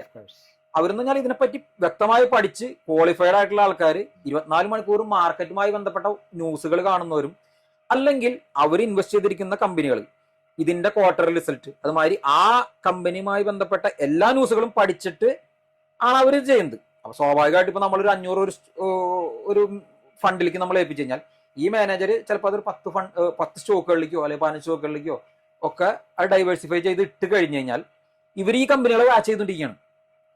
ഓരോ കമ്പനിയിൽ വരുന്ന വ്യത്യാസങ്ങൾക്കനുസരിച്ച് ഇപ്പൊ അവരിപ്പോ ഒരു തെരഞ്ഞെടുത്തൊരു കമ്പനി, ഒരു കമ്പനി എക്സ്, ആ കമ്പനിയെ ഫണ്ടമെന്റലി ബാധിക്കുന്ന എന്തെങ്കിലും ഒരു ഇഷ്യൂ നാളെ വരികയാണെന്നുണ്ടെങ്കിൽ, അത് ഗുരുതരമാണെന്നുണ്ടെങ്കിൽ അവർ സ്വാഭാവികമായിട്ട് ആ സ്റ്റോക്കിനെ തന്നെ മാറ്റും, എന്നിട്ട് പുതിയ സ്റ്റോക്കിനെ ആഡ് ചെയ്യും. അതൊരു പക്ഷേ ഇപ്പൊ ഇപ്പൊ നിങ്ങൾ ചെയ്യുകയാണെന്നുണ്ടെങ്കിൽ നിങ്ങൾ ചിലപ്പോൾ വേറൊരു ജോലിക്കാരനായിരിക്കും, ജോലി അതില് വ്യാപൃതനായിട്ടുള്ള ഒരാളായിരിക്കാം. അപ്പൊ ചിലപ്പോൾ നിങ്ങൾക്ക് ചിലപ്പോൾ ഫോളോ ചെയ്യാൻ പറ്റിക്കൊള്ളുന്നില്ല. അപ്പൊ അങ്ങനെ വരുമ്പോ നമ്മളുടെ കണ്ണിലോ അല്ലെങ്കിൽ നമ്മളുടെ കാതിലോ വരാത്ത ന്യൂസുകൾ ഇവർക്ക് അറിയുമ്പോൾ അവർക്ക് അതിനനുസരിച്ച് പെട്ടെന്ന് തന്നെ ആ കമ്പനി സ്വിച്ച് ചെയ്യാൻ പറ്റും, മാറ്റാൻ പറ്റും. അതൊരു പക്ഷെ നമുക്ക് ചെയ്യാൻ പറ്റിക്കൊള്ളുന്നില്ല. അവിടെയാണ് ഈ ഡയറക്റ്റ് സ്റ്റോക്കിലുള്ള ഒരു ഇൻവെസ്റ്റ്മെന്റും മ്യൂച്വൽ ഫണ്ടും തമ്മിൽ വ്യത്യാസപ്പെട്ടിരിക്കുന്നത്. അതുകൊണ്ട് തന്നെ ഇതൊരു കൺക്ലൂഡ് ചെയ്ത് കഴിഞ്ഞാൽ താരതമ്യേന ഇതിനെപ്പറ്റി വലിയ ധാരണ ഒന്നും ഇല്ലാത്ത ആൾക്ക് ഇത്തിരിയും കൂടി റിസ്ക് കുറവായിട്ട് തോന്നുക മ്യൂച്വൽ ഫണ്ടാണ്. കാരണം ലോങ് റണ്ണിലേക്ക് നിങ്ങൾ എടുത്തു കഴിഞ്ഞാൽ ഇപ്പൊ ഒരു 10 വർഷം 5 വർഷത്തിന് മുകളിലുള്ള എടുത്തു കഴിഞ്ഞാൽ താരതമ്യേന കുഴപ്പമില്ലാത്ത റിട്ടേൺ, അതായത് 12-13% നമുക്ക് കിട്ടിയേക്കാം എന്നുള്ളതാണ് ഇതേവരെയുള്ള ചരിത്രം. അപ്പൊ അത് തന്നെ ഇനിയും ആവർത്തിച്ചേക്കാമെന്നാണ് നമ്മളുടെ ഒരു പ്രതീക്ഷ. അപ്പൊ നമ്മൾ ഈ മ്യൂച്വൽ ഫണ്ടിൽ നമ്മൾ ഇപ്പോ ഒരു NMC ഏതിലൊക്കെയാണ് നമ്മൾ ഫണ്ട് ഇൻവെസ്റ്റ് ചെയ്തത്, കറന്റ് ആ ഒരു സ്റ്റാറ്റസ് നമുക്ക് ചെക്ക് ചെയ്യാൻ പറ്റും. അതായത് നമ്മളിപ്പോ ഇപ്പൊ പറഞ്ഞു കഴിഞ്ഞാൽ AMC അസറ്റ് മാനേജ്മെന്റ് കമ്പനി, ഉദാഹരണത്തിന്റെ ഒരു ഏതെങ്കിലും കമ്പനി എടുത്തു കഴിഞ്ഞാൽ അവർക്ക് ഇപ്പൊ ധാരാളം ഫണ്ടുകൾ ഉണ്ടാവും. അതിലിപ്പോ നമ്മളൊരു ഫണ്ട് സെലക്ട് ചെയ്തേക്കണം കഴിഞ്ഞാൽ നമുക്കത് നമ്മൾ എവിടെയാണോ ഇത് തന്നെ പലതരത്തിൽ ചെയ്യാം. അത് നമുക്ക് വരും ഭാഗത്ത് നമുക്ക് അതിനെപ്പറ്റി വിശദമായിട്ട് പറയാം. അപ്പോ അതിൽ നമുക്ക് ഇന്ന ഒരു നിശ്ചിത ഫണ്ട് എടുത്തു കഴിഞ്ഞാൽ അതിൽ വ്യക്തമായിട്ട് പറയുന്നുണ്ടാവും അവർ ഇന്ന സ്റ്റോക്കുകളിലൊക്കെയാണ് നിക്ഷേപിച്ചേക്കുന്നത്. അത് അവര് എന്താ പറയാ കാലക്രമേണ അങ്ങോട്ടും ഇങ്ങോട്ടും മാറ്റിക്കൊണ്ടിരിക്കും. അത് നമുക്ക് അവിടെ അറിയാൻ പറ്റും. അതായത് അവർ നിലവിൽ ഹോൾഡ് ചെയ്യുന്ന കമ്പനികൾ ഇന്നതാണ്, അതിൽ ഇത്ര പെർസെന്റേജ് ആണെന്ന് വരെ പറഞ്ഞിട്ടുണ്ടാവും. അപ്പൊ അതുകൊണ്ട് തന്നെ അതിൽ വലിയൊരു ഇത് വരുന്നില്ല, നമുക്കത് കറക്റ്റ് ആയിട്ട് ചെക്ക് ചെയ്യാൻ പറ്റും, ട്രാക്ക് ചെയ്യാൻ പറ്റും. നമുക്കത് അതിനുള്ള ആപ്പും കാര്യങ്ങളൊക്കെ ഉണ്ടല്ലോ ഓരോ AMCക്കും അവരുടേതായിട്ടുള്ള ആപ്പും എല്ലാം ഉണ്ടെന്ന് തോന്നുന്നു അല്ലെ? അതങ്ങനെയല്ല. നമുക്കിപ്പോ നമുക്കിപ്പോ ഇത് മ്യൂച്വൽ ഫണ്ടിൽ നിക്ഷേപിക്കാന്നുണ്ടെങ്കിൽ നമുക്ക് ഇത് പല വഴിക്ക് ചെയ്യാം. ഉദാഹരണത്തിന് നമ്മളിപ്പോ പറഞ്ഞ മാതിരി നമുക്ക് ഈ പറഞ്ഞ AMCകളുടെ തന്നെ വെബ്സൈറ്റിൽ കയറി നമുക്ക് KYC കംപ്ലീറ്റ് ചെയ്തിട്ട് ഡയറക്റ്റ് ആയിട്ട് ചെയ്യാം, അങ്ങനെ ചെയ്യാം. ഇനി അതുമല്ല നിങ്ങൾക്ക് ഒരു ഡിമാറ്റ് അക്കൗണ്ട് ഒക്കെ ഉണ്ടെന്നുണ്ടെങ്കിൽ ബ്രോക്കർ വഴി തന്നെ ഇത് ചെയ്യാം. ഇനി അതും പോരാന്നുണ്ടെങ്കിൽ നമുക്ക് ഇതിന് ചെയ്യാൻ പറ്റിയ തേർഡ് പാർട്ടി ആപ്ലിക്കേഷൻസ് ഉണ്ട്. അപ്പൊ ഇതിൽ ഏത് വഴി വേണമെങ്കിൽ ചെയ്യാം. അപ്പൊ ഇതിൽ ആര് വഴി ചെയ്യുന്നു എന്നുള്ളതിൽ വലിയ പ്രസക്തി ഒന്നും ഇല്ല, അല്ലെങ്കിൽ പ്രാധാന്യം ഇല്ല. ഇതിൽ നമ്മൾ ശ്രദ്ധിക്കേണ്ടതെന്ന് പറഞ്ഞാൽ നമ്മളെപ്പോഴും ഉദാഹരണത്തിന് ഇപ്പൊ നമ്മളിപ്പോ പറഞ്ഞല്ലോ ഒരു മാനേജറെ അവർ ഇരുത്തിണ്ടാവും എന്ന് പറഞ്ഞാൽ, അപ്പൊ ഈ മാനേജറുമായി ബന്ധപ്പെട്ട അനുബന്ധമായിട്ട് കുറച്ച് ചെലവുകൾ ഉണ്ടാവും. സ്വാഭാവികമായിട്ട് മാനേജർക്ക് സാലറി കൊടുക്കണം, പിന്നെ അയാളുടെ ഓഫീസ് സെറ്റപ്പ്, അതിനൊക്കെ ഒരു തുക വരുന്നുണ്ടാവും. അപ്പൊ ഇവരെന്താ ചെയ്യണമെന്ന് വെച്ചാൽ ഈ AMCകൾ നമ്മളുടെ നിന്ന് ഡയറക്റ്റ് ആയിട്ട് ആ എമൗണ്ട് ആയിട്ട് വാങ്ങല്ല ചെയ്യുന്നത്. ഇവര് ഒരു എക്സ്പെൻസ് റേഷ്യോ എന്ന് പറഞ്ഞിട്ട് വെച്ചിട്ടുണ്ടാവും. അതിപ്പോ മിക്കതിലും ഇപ്പോൾ ഒരു 0.5 to 1% വരെ ഉള്ളുണ്ട്, ചിലതിൽ അതിനേക്കാളും കൂടുതലുണ്ട്, ചിലത് കുറവുണ്ട്. അത് ഓരോ ഫണ്ടിന്റെ ഇതിനനുസരിച്ചാണ് അത്. അപ്പൊ ഇവരെന്താ ചെയ്യുന്നത് വെച്ചാൽ ഇയർലി അതിനൊരു 0.5% ആണ് അവർ ചാർജ് ചെയ്യണമെന്നുണ്ടെങ്കിൽ ഒരു ഫണ്ടിന്റെ അത് നമ്മളുടെ ഇപ്പൊ NAV എന്ന് പറയും. അതായത് ഈ ഓരോ ഫണ്ടിനും ഒരു NAV ഉണ്ടാവും, അതിൽ അഡ്ജസ്റ്റ് ചെയ്യാണ്. അതിൽ അഡ്ജസ്റ്റ് ചെയ്തിട്ട് കഴിഞ്ഞാൽ ഇപ്പൊ 0.5% ആണെന്നുണ്ടെങ്കിൽ അവർ അതിൽ നിന്ന് അത് ഡിഡക്ട് ചെയ്തിട്ട് അത് എടുക്കുകയാണ്. അപ്പോൾ നമ്മൾ ശ്രദ്ധിക്കേണ്ടതെന്ന് പറഞ്ഞാൽ ഇപ്പൊ 2 തരത്തിലുള്ള മ്യൂച്വൽ ഫണ്ടുകളുണ്ട്. ഡയറക്റ്റ് ഫണ്ടുകളുണ്ട്, റെഗുലർ ഫണ്ടുകളുണ്ട്. ഇപ്പൊ ഡയറക്റ്റ് ഫണ്ടുകളാവുന്ന പറഞ്ഞാൽ അതിൽ ഇടനിലക്കാരും ആരൊന്നും ഉണ്ടാവില്ല അതിൽ. അപ്പൊ സ്വാഭാവികമായിട്ട് അതിൽ എക്സ്പെൻസ് റേഷ്യോ കുറവായിരിക്കും. അപ്പൊ നമ്മൾ ആര് വഴി ചെയ്യുന്നു എന്നുള്ളതിൽ വലിയ പ്രധാനമില്ല. നമ്മളെപ്പോഴും പരമാവധി ലോങ് റണ്ണിലേക്ക് നമ്മളാണ് സെലക്ട് ചെയ്യുന്നുണ്ടെങ്കിൽ നമ്മളെപ്പോഴും അതൊരു ഡയറക്റ്റ് ഫണ്ടിൽ സെലക്ട് ചെയ്ത് പോയി കഴിഞ്ഞാൽ അതായിരിക്കും ഏറ്റവും ബെസ്റ്റ്. അതുപോലെ തന്നെ ഈ മ്യൂച്വൽ ഫണ്ടിൽ സിപ്പ്, ലംസം എന്നൊക്കെ കേട്ടിട്ടുണ്ട്. ഇതിനെപ്പറ്റി ഒന്ന് നമ്മുടെ കൂട്ടുകാർക്ക് ഒന്ന് വിശദീകരിച്ചു കൊടുക്കാം. ഓക്കെ, ഇതില് ഈ മ്യൂച്വൽ ഫണ്ടിൽ തന്നെ ഒരേ ഫണ്ടിൽ തന്നെ നമുക്ക് രണ്ട് രീതിയിൽ ചെയ്യാൻ പറ്റാവുന്ന രണ്ട് രീതികളാണിത്. ഈ സിപ്പ് അല്ലെങ്കിൽ ലംസം എന്ന് പറയുന്നത്. സിപ്പ് എന്ന് പറഞ്ഞു കഴിഞ്ഞാൽ നമുക്ക് സിസ്റ്റമാറ്റിക് ഇൻവെസ്റ്റ്മെന്റ് പ്ലാൻ, ഒരു നിശ്ചിത തുക എല്ലാ മാസവും ഒരു ഫണ്ടിലേക്ക് കറക്റ്റായിട്ട് ഒരു നിശ്ചിത ഡേറ്റിൽ കറക്റ്റായിട്ട് ചെയ്തു പോകുന്നു, അതാണ് സിപ്പ്. ലംസം എന്ന് പറഞ്ഞു കഴിഞ്ഞാൽ നിങ്ങളുടെ കയ്യിൽ പെട്ടെന്നൊരു അപ്രതീക്ഷിതമായിട്ടൊരു തുക വരികയാണ്. അപ്പൊ നിങ്ങൾക്ക് ആ സമയത്ത് മാർക്കറ്റൊക്കെ ഒന്ന് ഇടിഞ്ഞു നിൽക്കുന്ന സമയമാണെന്നുണ്ടെങ്കിൽ നിങ്ങൾക്ക് അപ്പോഴത്തെ ആ ഒരു ഡിപ്പ് ഒന്ന് യൂട്ടിലൈസ് ചെയ്യാൻ വേണ്ടിയിട്ട് നിങ്ങൾക്ക് ആ സമയത്ത് ഈ കൂടുതലുള്ള തുക ഇടാം. അപ്പൊ അതാണ് ലംസം എന്ന് പറയുന്നത്. ഇതിന് രണ്ടിനും അതിൻ്റെതായ ഗുണങ്ങളും ദോഷങ്ങളും ഉണ്ട്. ഇപ്പോൾ സിപ്പിന്റെ ഒരു ഗുണം പറഞ്ഞു കഴിഞ്ഞാൽ നമുക്കിപ്പോ കറക്റ്റ് ഒരു 1-ാം തീയതി 2-ാം തീയതി അല്ലെങ്കിൽ 3-ാം തീയതി സാലറി കിട്ടുന്ന ഒരാളാണെന്നുണ്ടെങ്കിൽ അയാൾക്ക് ആ ഒരു പർട്ടിക്കുലർ ഡേറ്റ്, ഇപ്പൊ ആ സാലറിയുമായി ബന്ധപ്പെട്ട ദിവസങ്ങളിൽ, അടുത്ത ദിവസങ്ങളിൽ 3-ാം തീയതി 4-ാം തീയതി 5-ാം തീയതി സിപ്പ് സെറ്റ് ചെയ്ത് കഴിഞ്ഞാൽ ഇപ്പൊ ഒരു 5000 രൂപയാണ് ഉദ്ദേശിക്കുന്നത്, ആ 5000 രൂപ നിങ്ങൾ സെറ്റ് ചെയ്ത് കഴിഞ്ഞാൽ ആ ഫണ്ടിലേക്ക് ആ ദിവസം നിങ്ങളുടെ ബാങ്ക് അക്കൗണ്ടിൽ നിന്ന് ഓട്ടോമാറ്റിക് ആയിട്ട് ഈ തുക ഡിഡക്റ്റ് ആയി പോവുകയും അവിടെ അത് ഇൻവെസ്റ്റ്മെന്റ് ചെയ്യാണ് ചെയ്യുന്നത്. അപ്പൊ അവിടുത്തെ ഒരു പ്രത്യേകത എന്ന് പറഞ്ഞു കഴിഞ്ഞാൽ നിങ്ങൾ മാനുവലി നിങ്ങൾ അന്ന് കാലത്ത് എഴുന്നേറ്റ് പൈസ ട്രാൻസ്ഫർ ചെയ്യാൻ നിൽക്കണ്ട, ഒന്നും ചെയ്യണ്ട. നിങ്ങൾ ആകെ ശ്രദ്ധിക്കണം എന്ന് പറഞ്ഞാൽ ആ ഡേറ്റിൽ ആ അക്കൗണ്ടിൽ ആ തുക ഉണ്ടായിരിക്കണം എന്ന് മാത്രം. ഓട്ടോ പേയ്മെന്റ് മോഡിൽ അതങ്ങ് പൊക്കോളും. ഈ ലംസം എന്ന് പറഞ്ഞു കഴിഞ്ഞാല് നമ്മൾ മാനുവലി ചെയ്യേണ്ടതാണ്. അപ്പൊ നിങ്ങൾക്ക് ഒരു എന്തെങ്കിലും ചില ബിസിനസ്സുകാർക്ക് ചിലപ്പോൾ അപ്രതീക്ഷിതമായിട്ട് കുറച്ച് പൈസ കിട്ടി, സാലറി മാതിരി ആയിരിക്കില്ലല്ലോ അത്.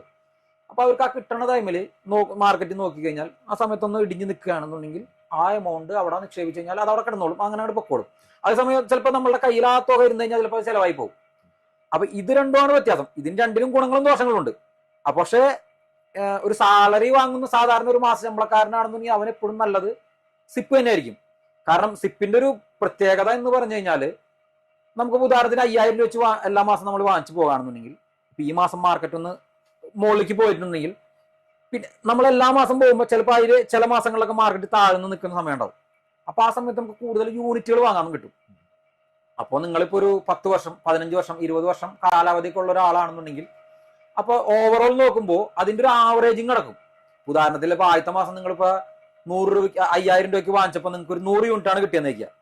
അപ്പൊ ഇടയിൽ ചിലപ്പോൾ മാർക്കറ്റ് ഇടിഞ്ഞു നിൽക്കുന്ന സമയത്ത് നിങ്ങൾക്ക് ചിലപ്പോൾ ഒരു 110 യൂണിറ്റ് കിട്ടിയേക്കാം, 120 യൂണിറ്റ് കിട്ടിയേക്കാം. അപ്പൊ അത് നമ്മൾ ഓരോ മാസം എടുത്ത് നോക്കരുത്, ലോങ് റണ്ണിലേക്ക് നോക്കുമ്പോൾ ഇതിന്റെ ഒരു ആവറേജിങ് നടക്കുമ്പോൾ നിങ്ങൾക്ക് അതിന്റെ ഒരു ഗുണം മെച്ചം കിട്ടും. ലംസത്തിൽ എന്ന് പറഞ്ഞാൽ ഇപ്പൊ ഇന്നിപ്പോ നിങ്ങളൊരു തുക ഇട്ടു, അത് കഴിഞ്ഞ് നിങ്ങൾ ഒരു 5 മാസം കഴിഞ്ഞ് കഴിയുമ്പോൾ മാർക്കറ്റ് ഒന്ന് ഇടിഞ്ഞു, ആ സമയത്ത് നിങ്ങൾ നിക്ഷേപിക്കുന്നില്ല. കാരണം ഈ ലംസം ആ എമൗണ്ട് നിങ്ങൾ അവിടെ ഇട്ട് കഴിഞ്ഞു. അപ്പൊ ആ ഇടിവില് നിങ്ങൾക്ക് ഒരു ആവറേജിങ്ങിന്റെ ഒരു കിട്ടുന്നില്ല. അപ്പൊ ആ ഒരു വ്യത്യാസം മാത്രം. എങ്കിലും നമ്മളൊരു എന്താ പറയാ ഓവറോൾ നോക്കുമ്പോ നിങ്ങൾക്ക് ഇപ്പോ കാരണം ഇത് ചില ബിസിനസ്സുകാർക്ക് ഈ സിപ്പ് ചിലപ്പോൾ നടന്നോളുന്നില്ല. ഇപ്പൊ എന്തെങ്കിലും ഒരു പ്രൊജക്ടിന്റെ ഭാഗമായിട്ടോ അല്ലെങ്കിൽ എന്തെങ്കിലും വേറൊരു വലിയൊരു ഡീല് നടക്കുമ്പോഴൊക്കെ കാര്യം ചിലപ്പോൾ അവർക്ക് ആ പൈസ കിട്ടുണ്ടാവും, ഒരുമിച്ചായിരിക്കും കിട്ടുണ്ടാവുക. അപ്പൊ സിപ്പ് നടക്കൂല. അപ്പൊ അങ്ങനെയുള്ളവർക്ക് എന്ന് പറഞ്ഞാൽ വേണമെന്നുണ്ടെങ്കിൽ ആ സമയത്ത് മാർക്കറ്റ് ഇടിഞ്ഞു നിൽക്കുന്നുണ്ടെങ്കിൽ ലംസം ചെയ്യാം. അല്ലെങ്കിൽ ഈ ഫണ്ട് നമുക്ക് ബാങ്കിൽ ഇട്ടിട്ട് സിപ്പുമാതിരി ചെയ്തു അതായാലും ആകാവുന്നതാണ്. ഇതിൽ എങ്ങനെ ചെയ്യുന്നു എന്നുള്ളതിലും വലിയ പ്രാധാന്യമില്ല, ചെയ്യുക എന്നുള്ളതാണ് ഒരു പ്രധാനം. സാധാരണക്കാരനെ സംബന്ധിച്ചിടത്തോളം ഇപ്പോഴും ഒരു ബിഗ് ക്വസ്റ്റ്യൻ മാർക്ക് എന്ന് പറയുന്നത് ഒരു മ്യൂച്വൽ ഫണ്ട് അല്ലാന്നുണ്ടെങ്കിൽ ഡയറക്റ്റ് സ്റ്റോക്ക് എക്സ്ചേഞ്ചിലേക്ക് ഇറങ്ങുക എന്നുള്ളത് എങ്ങനെയാണ് ഇത് തുടങ്ങേണ്ടതെന്നുള്ള ഇപ്പോഴും ഒരു കൺഫ്യൂഷനിലായിരിക്കും. അപ്പോൾ എങ്ങനെയാണിത് ഇപ്പോൾ ഒരാൾ തുടങ്ങുക? ഇതിപ്പോ പഠിക്കുക എന്ന് പറയുന്നത് എളുപ്പമാണ് സത്യത്തില്. ഇതിപ്പോ പണ്ടെന്നൊക്കെ പറഞ്ഞ് പഠിക്കാനായിട്ട് കണ്ടമാനം ബുദ്ധിമുട്ടുകൾ ഉണ്ടായിരുന്നു. നമുക്കിത് ആരാണ്, ഇത് എവിടെ നിന്നാണ് പഠിക്കുക, അല്ലെങ്കിൽ ഇത് ആരാണ്, ഇത് കറക്റ്റായിട്ട് നമുക്ക് പറഞ്ഞുതരാൻ പറ്റിയത്, അങ്ങനത്തെ ഒക്കെ പ്രശ്നങ്ങൾ പണ്ടുണ്ടായിരുന്നു. പക്ഷെ ഇപ്പോഴത്തെ ആൾക്കാരെ സംബന്ധിച്ചാൽ ധാരാളം വഴികളുണ്ട്. ഉദാഹരണത്തിന് യൂട്യൂബിൽ തന്നെ ഫ്രീ ആയിട്ട് ഉള്ള ധാരാളം ചാനലുകളുണ്ട്. അപ്പൊ ഇത് ബേസിക്കലി എന്താണെന്ന് വെച്ച് കഴിഞ്ഞാല് നമുക്ക് ഇപ്പൊ ഡ്രൈവിങ്ങിന്റെ കേസ് പറഞ്ഞ കാര്യം തന്നെയാണ്. ബേസ് ആയിട്ടുള്ള കാര്യങ്ങളും ഇതൊക്കെ നമുക്ക് പറഞ്ഞു തരാനോ അല്ലെങ്കിൽ നമുക്ക് എവിടെയെങ്കിലും കണ്ടുപിടിക്കാൻ പറ്റും. ബാക്കിയുള്ളതെന്ന് പറഞ്ഞാൽ നമ്മൾ ചെയ്ത് തന്നെ ശീലിച്ചു പോകണം. അപ്പൊ അതിന് എനിക്ക് പറയാനുള്ളത് പറഞ്ഞാല് ഇപ്പൊ ധാരാളം പേര് കോഴ്സുകൾ ഒക്കെ പോയി അങ്ങനെ പഠിക്കുന്നുണ്ട്. അപ്പൊ അത് നല്ല സ്ഥലങ്ങളും നല്ലതൊക്കെ വളരെ നല്ല കാര്യമാണ്. കാരണം നമുക്ക് ഒരാൾ പറഞ്ഞു തരുമ്പോൾ ചിലപ്പോൾ നമുക്ക് പെട്ടെന്ന് ക്യാച്ച് ചെയ്യാൻ പറ്റും.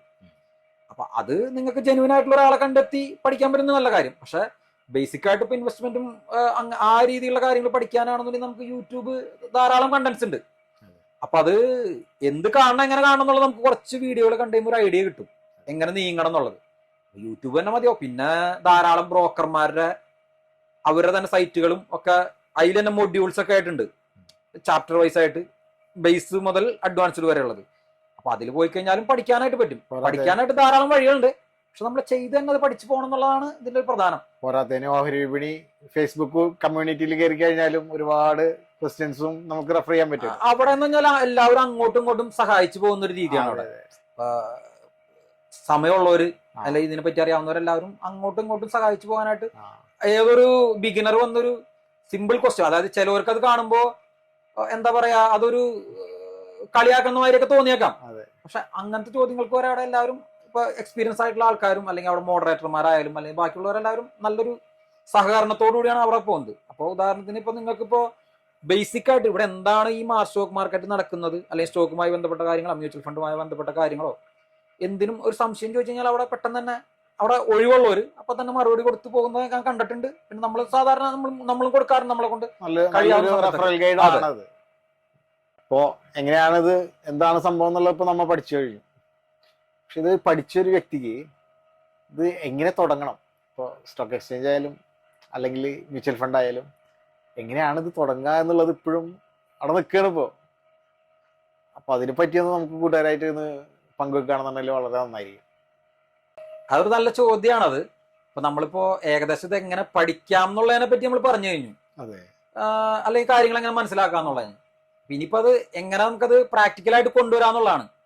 അപ്പൊ അത് നമുക്ക് രണ്ടു തരത്തിൽ ചെയ്യാം. അപ്പൊ രണ്ടു തരത്തിലുള്ള നിക്ഷേപങ്ങൾ പറഞ്ഞു. നമ്മൾ സ്റ്റോക്കിന്റെ കാര്യം പറഞ്ഞു, മ്യൂച്വൽ ഫണ്ടിന്റെ പറഞ്ഞു. അപ്പൊ അതിൽ സ്റ്റോക്ക് ആണെന്നുണ്ടെങ്കിൽ നമുക്കിപ്പോ ഒരു ഡിമാറ്റ് അക്കൗണ്ട് വേണം.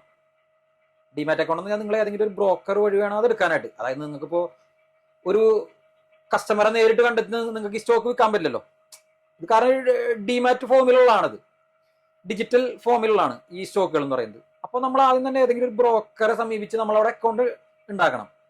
പണ്ടത്തെ മായിരുന്നല്ലോ, ഇപ്പൊ വളരെ എളുപ്പമാണ്. ഇപ്പൊ ഒരു 5 മിനിറ്റിനുള്ളിൽ തന്നെ നമുക്ക് പരിപാടിയൊക്കെ തീർക്കാൻ പറ്റാവുന്നതാണ്. അപ്പൊ നമ്മൾ ഏതെങ്കിലും ഇപ്പൊ പല പല ബ്രോക്കർമാരുണ്ട്. ഇപ്പൊ ഡിസ്കൗണ്ട് ബ്രോക്കർമാരുണ്ട്, സീറോ ബ്രോക്കറേജ് ഉള്ളവരുണ്ട്, ഫുൾ ടൈം ബ്രോക്കർമാരുണ്ട്. അപ്പൊ അതിലേതാണ് നമുക്ക് കുഴപ്പമില്ലാത്തൊരു ബ്രോക്കറേജ് അല്ലെങ്കിൽ അവർ പ്ലാറ്റ്ഫോം വൈസ് അതൊക്കെ നോക്കിയിട്ട് നമുക്കൊരു നല്ലൊരു ബ്രോക്കറെ കണ്ടെത്താം. നമുക്ക് ഓൺലൈനായിട്ട് തന്നെ ഇപ്പൊ അക്കൗണ്ടുകൾ ഓപ്പൺ ചെയ്യാനുള്ള ഒരു സൗകര്യം ഉണ്ട്. അപ്പൊ അതുവഴി അക്കൗണ്ട് ഓപ്പൺ ചെയ്ത് കഴിഞ്ഞാൽ മാക്സിമം ഇപ്പൊ ഒരു ദിവസത്തിനുള്ളിലൊക്കെ ഇപ്പൊ അക്കൗണ്ട് ഓപ്പൺ ആവുന്നുണ്ട്. അത് കഴിഞ്ഞാൽ നമ്മൾ എന്താ ചെയ്യേണ്ടതെന്ന് വെച്ചാൽ നമ്മൾ നേരെ ആ അക്കൗണ്ടിലേക്ക് അതുമായി ബന്ധിപ്പിച്ചിരിക്കുന്ന ബാങ്ക് അക്കൗണ്ടിലേക്ക് നമ്മൾ സ്വാഭാവികമായിട്ട് ഇപ്പൊ ഡിമാറ്റിൽ നമ്മൾ ഈ സ്റ്റോക്ക് വാങ്ങണം എന്നുണ്ടെങ്കിൽ നമ്മൾ പൈസ ചെലവുണ്ടല്ലോ.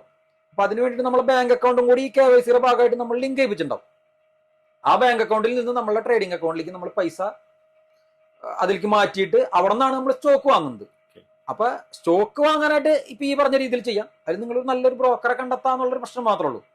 ഇപ്പൊ നമുക്ക് അറിയാലോ, ഇപ്പൊ യൂട്യൂബ് ഉണ്ട് അല്ലെങ്കിൽ വേറെ വഴികളിൽ നമുക്ക് ഏത് ബ്രോക്കറാണ് നമുക്ക് അനുയോജ്യമായത് എന്നുള്ളത്. കാരണം ഇനിയിപ്പോ ഫുൾ ടൈം ബ്രോക്കർമാരൊക്കെ ആണെന്നുണ്ടെങ്കിൽ അവര് കണ്ടമാനം സപ്പോർട്ട് നൽകുന്നുണ്ട്. എന്താ പറയാ, നമുക്ക് ചില സ്റ്റോക്കുകളിൽ നമുക്ക് അഡ്വൈസ് അങ്ങനെയുള്ള കാര്യങ്ങളൊക്കെ കിട്ടും. അപ്പൊ എന്നാൽ അതല്ല, നിങ്ങൾക്ക് സ്റ്റോക്കുകളെ കുറിച്ച് ഏകദേശം ഒരു ധാരണയൊക്കെ ഉള്ള ഒരാളാണ്, നിങ്ങൾക്ക് അങ്ങനെ സപ്പോർട്ടൊന്നും വേണ്ടാന്നുണ്ടെങ്കിൽ ഇത്തിരി കൂടി ബ്രോക്കറേജ് കുറഞ്ഞ ഡിസ്കൗണ്ട് ബ്രോക്കേഴ്സ് ഉണ്ട്, സീറോ ബ്രോക്കേജ്, അങ്ങനെ പല വേറെ സെക്ഷൻ ഉണ്ട്. അപ്പൊ അതിലേതാണ് നല്ലത് നമുക്ക് കൺവീനിയന്റ് ആയിട്ടുള്ള ഒരു ബ്രോക്കറിന് കണ്ടെത്തി അവിടെ നമുക്ക് അക്കൗണ്ട് ഓപ്പൺ ചെയ്ത് ആ വഴിക്ക് പോകാം. സ്റ്റോക്കിന്റെ നമ്മുടെ എഫിഷ്യൻസി എത്ര ആണോ അതിനനുസരിച്ചാണ് അത് സെലക്ട് ചെയ്യുന്നത്. അതെ, നമുക്ക് ഇപ്പൊ സ്വാഭാവികമായിട്ട് ഇപ്പൊ നിങ്ങൾ ഒരു 3-4 സ്റ്റോക്ക് ബ്രോക്കർമാരെടുത്ത് കമ്പയർ ചെയ്യുമ്പോൾ ഒരു ഐഡിയ കിട്ടും നമുക്ക്. നേരെ നമ്മൾ ഓടിപ്പോയിട്ട് ഒരു ബ്രോക്കറെ തിരഞ്ഞെടുക്കല്ലോ. ഈ പറഞ്ഞ മാതിരി തന്നെ യൂട്യൂബ് ആയാലും അല്ലെങ്കിൽ വേറെ വഴിക്കൊക്കെ നമ്മൾ ഇതിനെപ്പറ്റി ഒരു ബേസ് ഉണ്ടാക്കിയതിന് ശേഷമാണ് നമ്മൾ ഈ ബ്രോക്കർമാരെ തിരഞ്ഞെടുക്കുന്നത്. അപ്പോൾ അതുകൊണ്ട് തന്നെ നമുക്കൊരു ഐഡിയ ഉണ്ടാവുന്നതുകൊണ്ട് തന്നെ എളുപ്പത്തിൽ കണ്ടുപിടിക്കാൻ പറ്റും. അത് ബ്രോക്കറുടെ ഭാഗത്ത് അങ്ങനെ, സ്റ്റോക്കിന്റെ കാര്യത്തിൽ അങ്ങനെ. ഇത് നമ്മൾ മ്യൂച്വൽ ഫണ്ട് ആണെന്നുണ്ടെങ്കിൽ ഇതേമാതിരി പ്രശ്നമില്ല. ഇപ്പൊ മ്യൂച്വൽ ഫണ്ട് നമ്മൾ ആദ്യം നേരത്തെ സംസാരിച്ച് പറഞ്ഞു, നമ്മൾ ആര് വഴി ചെയ്യുന്നു എന്നുള്ളതിൽ വലിയ പ്രസക്തി ഇല്ല, ചെയ്യാന്നുള്ളതാണ് അതിലൊരു പ്രസക്തി ഉള്ളത്, പ്രാധാന്യമുള്ളത്. അപ്പൊ മ്യൂച്വൽ ഫണ്ട് നിങ്ങൾക്ക് AMCയുടെ വെബ്സൈറ്റ് വഴി ഡയറക്റ്റ് അവിടെ കയറി KYC കംപ്ലീറ്റ് ചെയ്ത് നിങ്ങൾക്ക് ചെയ്യാം. ഇനി അതുമല്ലാന്നുണ്ടെങ്കിൽ ഇപ്പൊ നമ്മൾ ഈ പറഞ്ഞ ബ്രോക്കർമാരുണ്ടല്ലോ, ആ ബ്രോക്കർമാർ വഴി നമുക്ക് സീറോ കോസ്റ്റിൽ നമുക്ക് ചെയ്യാവുന്നുള്ളൂ. അവിടെ ചെലവാകുന്ന അതേ പൈസ തന്നെ ഇവിടെയും ചെലവാക്കിക്കൊണ്ട് നമുക്ക് ഇവിടെയും തുടങ്ങാം. ഇനി അതും പോരാ എന്നുണ്ടെങ്കിൽ ഇപ്പൊ ഡിമാറ്റ് ഒന്നും ഇല്ലാത്ത ആളാണെന്നുണ്ടെങ്കിൽ തേർഡ് പാർട്ടി അപ്ലിക്കേഷൻസ് ഇപ്പൊ നിലവിൽ ധാരാളം ഉണ്ട്. അപ്പൊ അവര് വഴിയും നമുക്ക് KYC ആദ്യം കംപ്ലീറ്റ്, KYC നമ്മൾ ഏതെങ്കിലും വഴി KYC കംപ്ലീറ്റ് ചെയ്ത് കഴിഞ്ഞാൽ നമ്മൾ ഈ പറഞ്ഞ 3 രീതിയിൽ നമുക്കത് ചെയ്തു പോകാവുന്നുള്ളൂ. അപ്പൊ മ്യൂച്വൽ ഫണ്ടും അത്ര തന്നെ ഉള്ളൂ. വലിയ ഇതില് KYC കംപ്ലീറ്റ് ചെയ്യാന്ന് പറയുന്നതൊന്നും അത്ര വലിയൊരു ഇഷ്യൂ അല്ല. അത് ഇപ്പൊ എല്ലാം ഡിജിറ്റലും ഓൺലൈൻ ആയതുകൊണ്ട് തന്നെ നമുക്ക് പെട്ടെന്ന് തന്നെ ഇതൊക്കെ തീർക്കാവുന്നുള്ളൂ. മ്യൂച്വൽ ഫണ്ടിന് ആ വഴി നമുക്ക് ചെയ്യാവുന്നതാണ്. ഇതൊക്കെ ചെയ്തതിന് ശേഷമാണ് പിന്നെ നമ്മൾ പഠിച്ച കാര്യങ്ങൾ പ്രാവർത്തികമാക്കാനായിട്ട് പിന്നെയാണ് നമ്മൾ ഇതിൽ ഏത് ഫണ്ട് വേണം അല്ലെങ്കിൽ ഏത് സ്റ്റോക്ക് വാങ്ങണം എന്നൊക്കെ ഉള്ള രണ്ടാമത്തെ കാര്യം. അപ്പൊ അത് പിന്നെ ഇത് നമ്മൾ ഇതൊക്കെ ഓപ്പൺ ചെയ്തതിന് ശേഷം ഏതാണ് നമുക്ക് പറ്റിയ നമ്മളുടെ ഒരു സെറ്റ് ചെയ്ത് വെച്ചിരിക്കുന്ന ഗോളിന് പറ്റിയത് ഏതാ ഫണ്ടുകളാണെന്ന് വെച്ച് കഴിഞ്ഞാൽ അത് സെലക്ട് ചെയ്ത് വാങ്ങിച്ചു പോകാന്നുള്ളൂ. അതാ ഇതിൽ ചെയ്യാനുള്ളൂ. വേറെ അല്ലാണ്ട് ഇതിൽ വലിയ തല പോക്കേണ്ട പ്രശ്നങ്ങളൊന്നും വരുന്നില്ല ഇതിൽ സത്യത്തില്. ഈ സെറ്റ് ചെയ്ത ഗോൾ എന്ന് പറഞ്ഞില്ലേ അവസാനം, ഈ ഗോൾ സെറ്റ് ചെയ്യുക അതെങ്ങനെയാണ്? അത് ഗോൾ സെറ്റ് ചെയ്യാന്ന് ചിലപ്പോ പലരും പല വെൽത്ത് ക്രിയേഷന്റെ കാരണം എന്നെ സംബന്ധിച്ച് എനിക്ക് ഒരു ലക്ഷ്യം ഉണ്ടാവും. ഞാൻ നമ്മളിപ്പോ എല്ലാവരും നിക്ഷേപിക്കുന്നതിന് ഓരോ ലക്ഷ്യങ്ങളുണ്ടാവും. തീർച്ചയായും. ചിലവർക്ക് അത് മക്കളുടെ പഠിത്തമായിരിക്കാം, ചിലവർക്ക് അത് മക്കളുടെ കല്യാണമായിരിക്കാം, ചിലവരെ സംബന്ധിച്ച് റിട്ടയർമെന്റ് ആയിരിക്കാം, ചിലവരെ സംബന്ധിച്ച് ഷോർട്ട് ടൈം ഇപ്പൊ അതായത് ഇപ്പൊ ഉദാഹരണത്തിന് ഇപ്പൊ 2 വർഷം കഴിഞ്ഞിട്ട് കാർ വാങ്ങണം അല്ലെങ്കിൽ ഒരു 5 വർഷം കഴിഞ്ഞിട്ട് വീട് വെക്കണം. അപ്പൊ ആ ലക്ഷ്യങ്ങളുമായിട്ട് വരുന്നവർ വരെ ഉണ്ട്. അപ്പൊ ഇത് ഈ ഓരോരുത്തരുടെ ലക്ഷ്യത്തിനനുസരിച്ച് വേണം ഈ ടാർഗറ്റ് സെറ്റ് ചെയ്യാനായിട്ട്.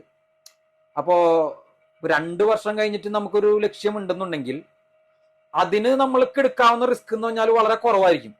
പക്ഷെ അതേസമയം നിങ്ങൾക്ക് 20 വർഷം കഴിഞ്ഞിട്ടോ അല്ലെങ്കിൽ 25 വർഷം കഴിഞ്ഞിട്ടോ ഒരു കാര്യം നടത്തണം എന്നുണ്ടെങ്കിൽ ഇത്തിരി കൂടി ചിലപ്പോൾ, കാരണം നിങ്ങൾ ആ ടൈം ഹൊറൈസൺ ഇത്തിരി കൂടി കൂടിയത് കൊണ്ട് തന്നെ നിങ്ങൾക്ക് ഇത്തിരി കൂടി റിസ്ക് കൂടുതലായിട്ട് എടുക്കാൻ പറ്റും. അപ്പൊ ആദ്യം തന്നെ നമ്മൾ ഇപ്പൊ എന്തൊരു കാര്യത്തിന് നമുക്കൊരു ലക്ഷ്യം വേണ്ട ഇറങ്ങുമ്പോൾ. അപ്പൊ അതേമാതിരി തന്നെ ഇപ്പൊ ഇത് എന്തിനു വേണ്ടിയാണ് നമ്മൾ ചെയ്യുന്നത്, അപ്പൊ ആ ഒരു ലക്ഷ്യം നമ്മൾ കണ്ടെത്താം.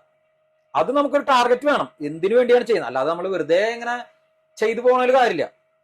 അപ്പോ ഭൂരിഭാഗം പേരും ഇപ്പൊ ഒരു റിട്ടയർമെന്റ് ആയ സ്വാഭാവികമായിട്ട് ഇപ്പൊ നിങ്ങളിപ്പോ ഒരു 60 വയസ്സ് വരെ അല്ലെങ്കിൽ 55 വയസ്സ് വരെ വർക്ക് ചെയ്യുന്ന ഒരാളാണെന്നുണ്ടെങ്കിൽ 55ാമത്തെ വയസ്സിൽ അല്ലെങ്കിൽ 60ാമത്തെ വയസ്സിൽ റിട്ടയർ ആകുമ്പോൾ അയാളുടെ കയ്യിൽ ഒരു കോർപ്പസ് വേണം പിന്നീടുള്ള അയാളുടെ ജീവിതം മുന്നോട്ട് കൊണ്ടുപോകാനായിട്ട്. അപ്പൊ അത് എന്ന് പറഞ്ഞാൽ ഇപ്പൊ ചിലപ്പോൾ റിട്ടയർമെന്റ് എന്ന് ഇപ്പൊ ഒരു ഉദാഹരണത്തിന് 30ാമത്തെ വയസ്സ് വരുന്ന ഒരാളെ സംബന്ധിച്ചാണെന്നുണ്ടെങ്കിൽ അയാൾക്ക് ഒരു 25 വർഷം കിട്ടുകയാണ് 55ാമത്തെ വയസ്സിൽ റിട്ടയർ ആവണമെന്നുണ്ടെങ്കിൽ. ഇനിയിപ്പൊ 55 എന്നുള്ള ഒരു 50ാമത്തെ വയസ്സിൽ റിട്ടയർ ആവണമെന്നുണ്ടെങ്കിൽ അപ്പൊ ഇത്തിരി കൂടി കാലാവധി കുറയാണ്. അപ്പൊ കാലാവധി കൂടുന്തോറും നിങ്ങൾ നിക്ഷേപിക്കുന്ന തുക കൂടുകയാണ്. സ്വാഭാവികമായിട്ട് അതിന്റെ റിട്ടേൺ കൂടുന്നതിന്റെ ഒപ്പം തന്നെ റിസ്ക് കുറയാനുള്ള സാധ്യത ഉണ്ട്. അതാണ് നമ്മൾ ഈ ഒരു ടാർഗറ്റ് അല്ലെങ്കിൽ ലക്ഷ്യം എന്നൊക്കെ ഉള്ളതുകൊണ്ട് ഉദ്ദേശിക്കുന്നത്. അപ്പൊ അതാദ്യം സെറ്റ് ചെയ്യുക എന്നുള്ളതാണ് പ്രധാനം. നമ്മൾ സ്വാഭാവികമായിട്ട് ഇവിടെ കണ്ടുകൊണ്ടിരിക്കുന്ന ഒരു സംഭവം, ഒരുപാട് ആളുകൾ ഇതിൽ നിന്ന് സ്റ്റെപ്പ് ബാക്ക് ചെയ്ത് നിൽക്കുന്നുണ്ട്. ബിക്കോസ് ഹറാമാണോ ഹലാലാണോ എന്നുള്ള ഒരു ഡൗട്ടിന്റെ പേരിൽ ഇതിൽ ഇൻട്രസ്റ്റ് കയറി വരാനുള്ള സാധ്യത ഉണ്ട്, അല്ലെങ്കിൽ വേറെ വഴിയുള്ള മണീസ് കയറി വരാനുള്ള സാധ്യത ഉണ്ട് എന്നുള്ളത്. അപ്പോൾ ഇതിൽ ഹലാലിനുള്ള സാധ്യതകൾ എത്രത്തോളം ഉണ്ട് എന്നുള്ളത് ഒന്ന് വിശദീകരിക്കുക. അത് വളരെ ശരിയാണ്. കാരണം മതപരമായ കാരണങ്ങൾ കാരണം ഇതിൽ നിന്ന് സ്റ്റോക്ക് മാർക്കറ്റിൽ നിന്ന് മാറി നിന്ന കുറെ പേരുണ്ടായിരുന്നു. ഉദാഹരണത്തിന് എൻ്റെ തന്നെ കുറച്ച് ഫ്രണ്ട്സ് ഒക്കെ ആദ്യം ഇതിൽ നിന്ന് മാറി നിന്നിരുന്നു. കാരണം അവർ പറഞ്ഞിട്ട് കാര്യമില്ല, കാരണം അവർക്ക് കുറച്ച് ഡൗട്ടുകൾ ഉണ്ടായിരുന്നു. അതെ. അപ്പോ അവിടെ എന്ന് പറഞ്ഞാൽ ഇതിൽ ആ ഒരു രീതിയിൽ ചിന്തിക്കുന്ന ആൾക്കാർക്ക് പറ്റുന്ന കാര്യങ്ങളും ഇതിലുണ്ട്. ഉണ്ടെന്ന് പറയുമ്പോൾ അത് ഹലാലായിട്ടുള്ള സ്റ്റോക്കുകൾ ഉണ്ട്, അതിനൊപ്പം തന്നെ ഹലാലായിട്ടുള്ള സ്റ്റോക്കുകളിൽ നിക്ഷേപിക്കുന്ന ഫണ്ടുകളും ഉണ്ട്. ഇപ്പോ ഒരു 2 ഫണ്ടുകൾ പറയുകയാണെന്നുണ്ടെങ്കിൽ ഇപ്പോ ടാറ്റയുടെ എത്തിക്കൽ ഫണ്ട് ഉണ്ട്, ടോറസിന്റെ ഒരു ഫണ്ട് ഉണ്ട്. ഈ 2 ഫണ്ടുകളും എന്ന് പറഞ്ഞു കഴിഞ്ഞാൽ ഹലാലായിട്ടുള്ള ശരിയ കംപ്ലയൻസിലാണ് അത് പോകുന്നത്. അപ്പൊ അവര് ഹലാലായിട്ടുള്ള സ്റ്റോക്കുകൾ കണ്ടെത്തിയിട്ട് അതിൽ മാത്രമാണ് അവർ നിക്ഷേപിച്ചു പോകുന്നത്. മതപരമായ പ്രശ്നം കൊണ്ട് മാറിക്കുന്ന ഒരാളെ സംബന്ധിച്ച് അതിലൊരു 500 ഇട്ട് കഴിഞ്ഞാൽ അയാൾക്ക് ഒന്നും പേടിക്കേണ്ട ആവശ്യമില്ല. കാരണം അവര് ഈ ഒരു രീതി മാത്രം ഫോളോ ചെയ്തു പോകുന്ന കമ്പനികളിലേക്കാണ് ഡയറക്റ്റ് ഇൻവെസ്റ്റ് ചെയ്യുന്നത്. ഇപ്പൊ ഞാൻ പറഞ്ഞത് മ്യൂച്വൽ ഫണ്ടിന്റെ കാര്യം.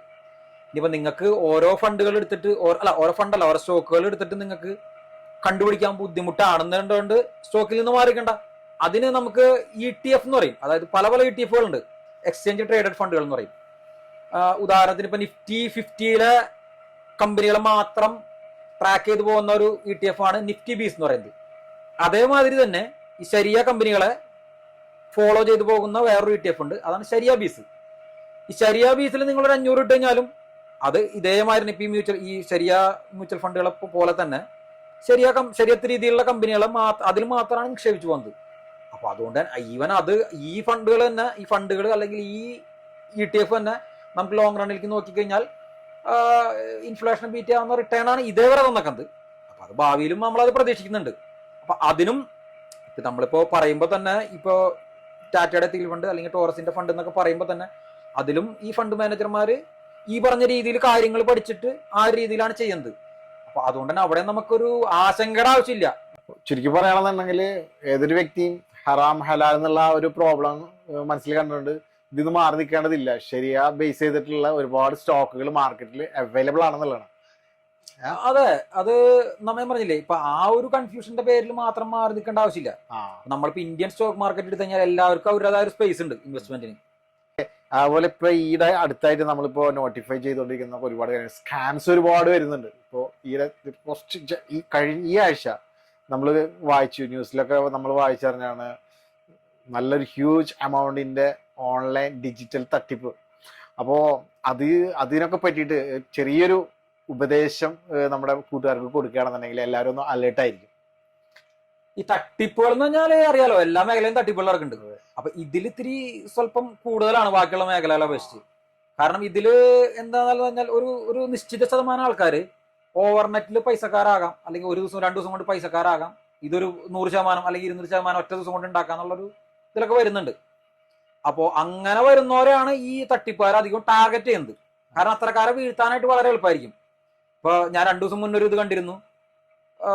അതില് തട്ടിപ്പിൽ പെട്ടെന്ന് പറഞ്ഞാല് എന്താ പറയാ, സമൂഹത്തിൽ തന്നെ നല്ല രീതിയിൽ വിദ്യാഭ്യാസം ഒക്കെ ഉള്ള ആൾക്കാരാണ്. ഡോക്ടർമാര്, എഞ്ചിനീയർ, ആ ലെവലിലുള്ളവരൊക്കെ വരുന്ന പെടുന്നുണ്ട്. അപ്പൊ അവരെ സംബന്ധിച്ച് ഇത് അതിനെപ്പറ്റി അറിയാണ്ടല്ല.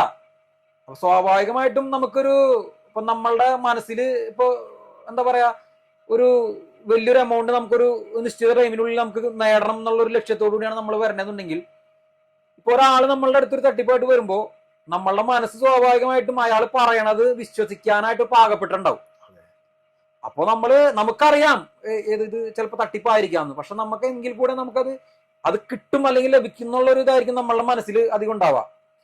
അപ്പോൾ ആ ഒരു രീതിയിൽ ചിന്തിക്കും. അതായത് ബേസിക്കലി ഇത്ര ഉള്ളൂ കേസിൽ. ഇതിൽ നമ്മളിപ്പോ ആരെ നമ്മളൊരു നിക്ഷേപ പദ്ധതിയായിട്ട് സമീപിച്ചാലും നമ്മളത് പരിശോധിക്കേണ്ടതെന്ന് പറഞ്ഞാൽ, ഇത് നിലവില് ഈ ബാങ്ക് ഇൻട്രസ്റ്റിനേക്കാളും മുകളിൽ റിട്ടേൺ തരുന്ന ഒന്നാണോ? ഇനിയിപ്പോ റിട്ടേൺ തരികയാണെന്നുണ്ടെങ്കിൽ ഇവരെങ്ങനെയായിരിക്കും നമുക്കിത് തരുന്നുണ്ടാവുക? സ്വാഭാവികമായിട്ട് ഇപ്പൊ നമ്മളിപ്പോ ഒരാൾക്ക് ഒരു 1000 രൂപ കൊടുത്തു കഴിഞ്ഞാൽ അയാൾ 2000 രൂപ നാളെ നമുക്ക് തിരിച്ചു തരണം എന്നുണ്ടെങ്കിൽ അയാൾക്ക് ആ 2000-ന് മുകളിൽ കിട്ടിയാലല്ലേ നമുക്ക് അറ്റ്ലീസ്റ്റ് ആ 2000 തരാൻ പറ്റുള്ളൂ. ഇത്ര ബേസിക് ആയിട്ട് ചിന്തിച്ചാൽ മതി. അപ്പൊ ഇവര് അങ്ങനെ തരുന്നുണ്ടെങ്കിൽ ഇവരെങ്ങനെയായിരിക്കും തരുന്നുണ്ടാകാം? ഇവരത് ഇനിയിപ്പോ അവർക്ക് ശരിയായ രീതിയിൽ തന്നെ തരികയാണെന്നുണ്ടെങ്കിൽ അത് ഇപ്പൊ നമ്മുടെ നിയമവ്യവസ്ഥിതിയെ മറികടക്കാത്ത രീതിയിൽ അല്ലെങ്കിൽ അതുമായി പൊരുത്തപ്പെട്ടു പോകുന്ന രീതിയിലുള്ള ഒരു കാര്യത്തിൽ കൂടിയാണ് അവർ തരുന്നത്. ഇത്തരം ചിന്തിച്ചു കഴിഞ്ഞാൽ തന്നെ ഇതിന് നമുക്ക് ബേസിക് ആയിട്ടുള്ള ഒരു ഉത്തരം കിട്ടും. പലപ്പോഴും നമ്മൾ ഈ കൺമുന്നിൽ കണ്ടുകൊണ്ടിരിക്കുന്ന ഒരു സംഭവമാണ്, ഒരു ആവേശത്തിന്റെ പേരിൽ ചാടി കയറിയിട്ട് കുറച്ച് സ്റ്റോക്ക് കണ്ടെടുക്കുക. പല പല പ്രേരണയുടെ പുറത്തായിരിക്കും. ചിലപ്പോൾ നമ്മുടെ ഫ്രണ്ട്സ് സ്റ്റോക്കിൽ കുറച്ച് ക്യാഷ് ഇട്ടിട്ട് അവർക്ക് കിട്ടുന്നുണ്ട്. അപ്പോൾ അത് കാണുമ്പോൾ നമ്മളും കുറച്ച് ഇടാം. പക്ഷെ ഇവര് ചിലപ്പോൾ ഈ ഇൻഫ്ലേഷൻ വരുമ്പോൾ ചില ടൈമിൽ ഭയങ്കരമായിട്ട് ഡൗണിലേക്ക് പോകുന്നുണ്ട്.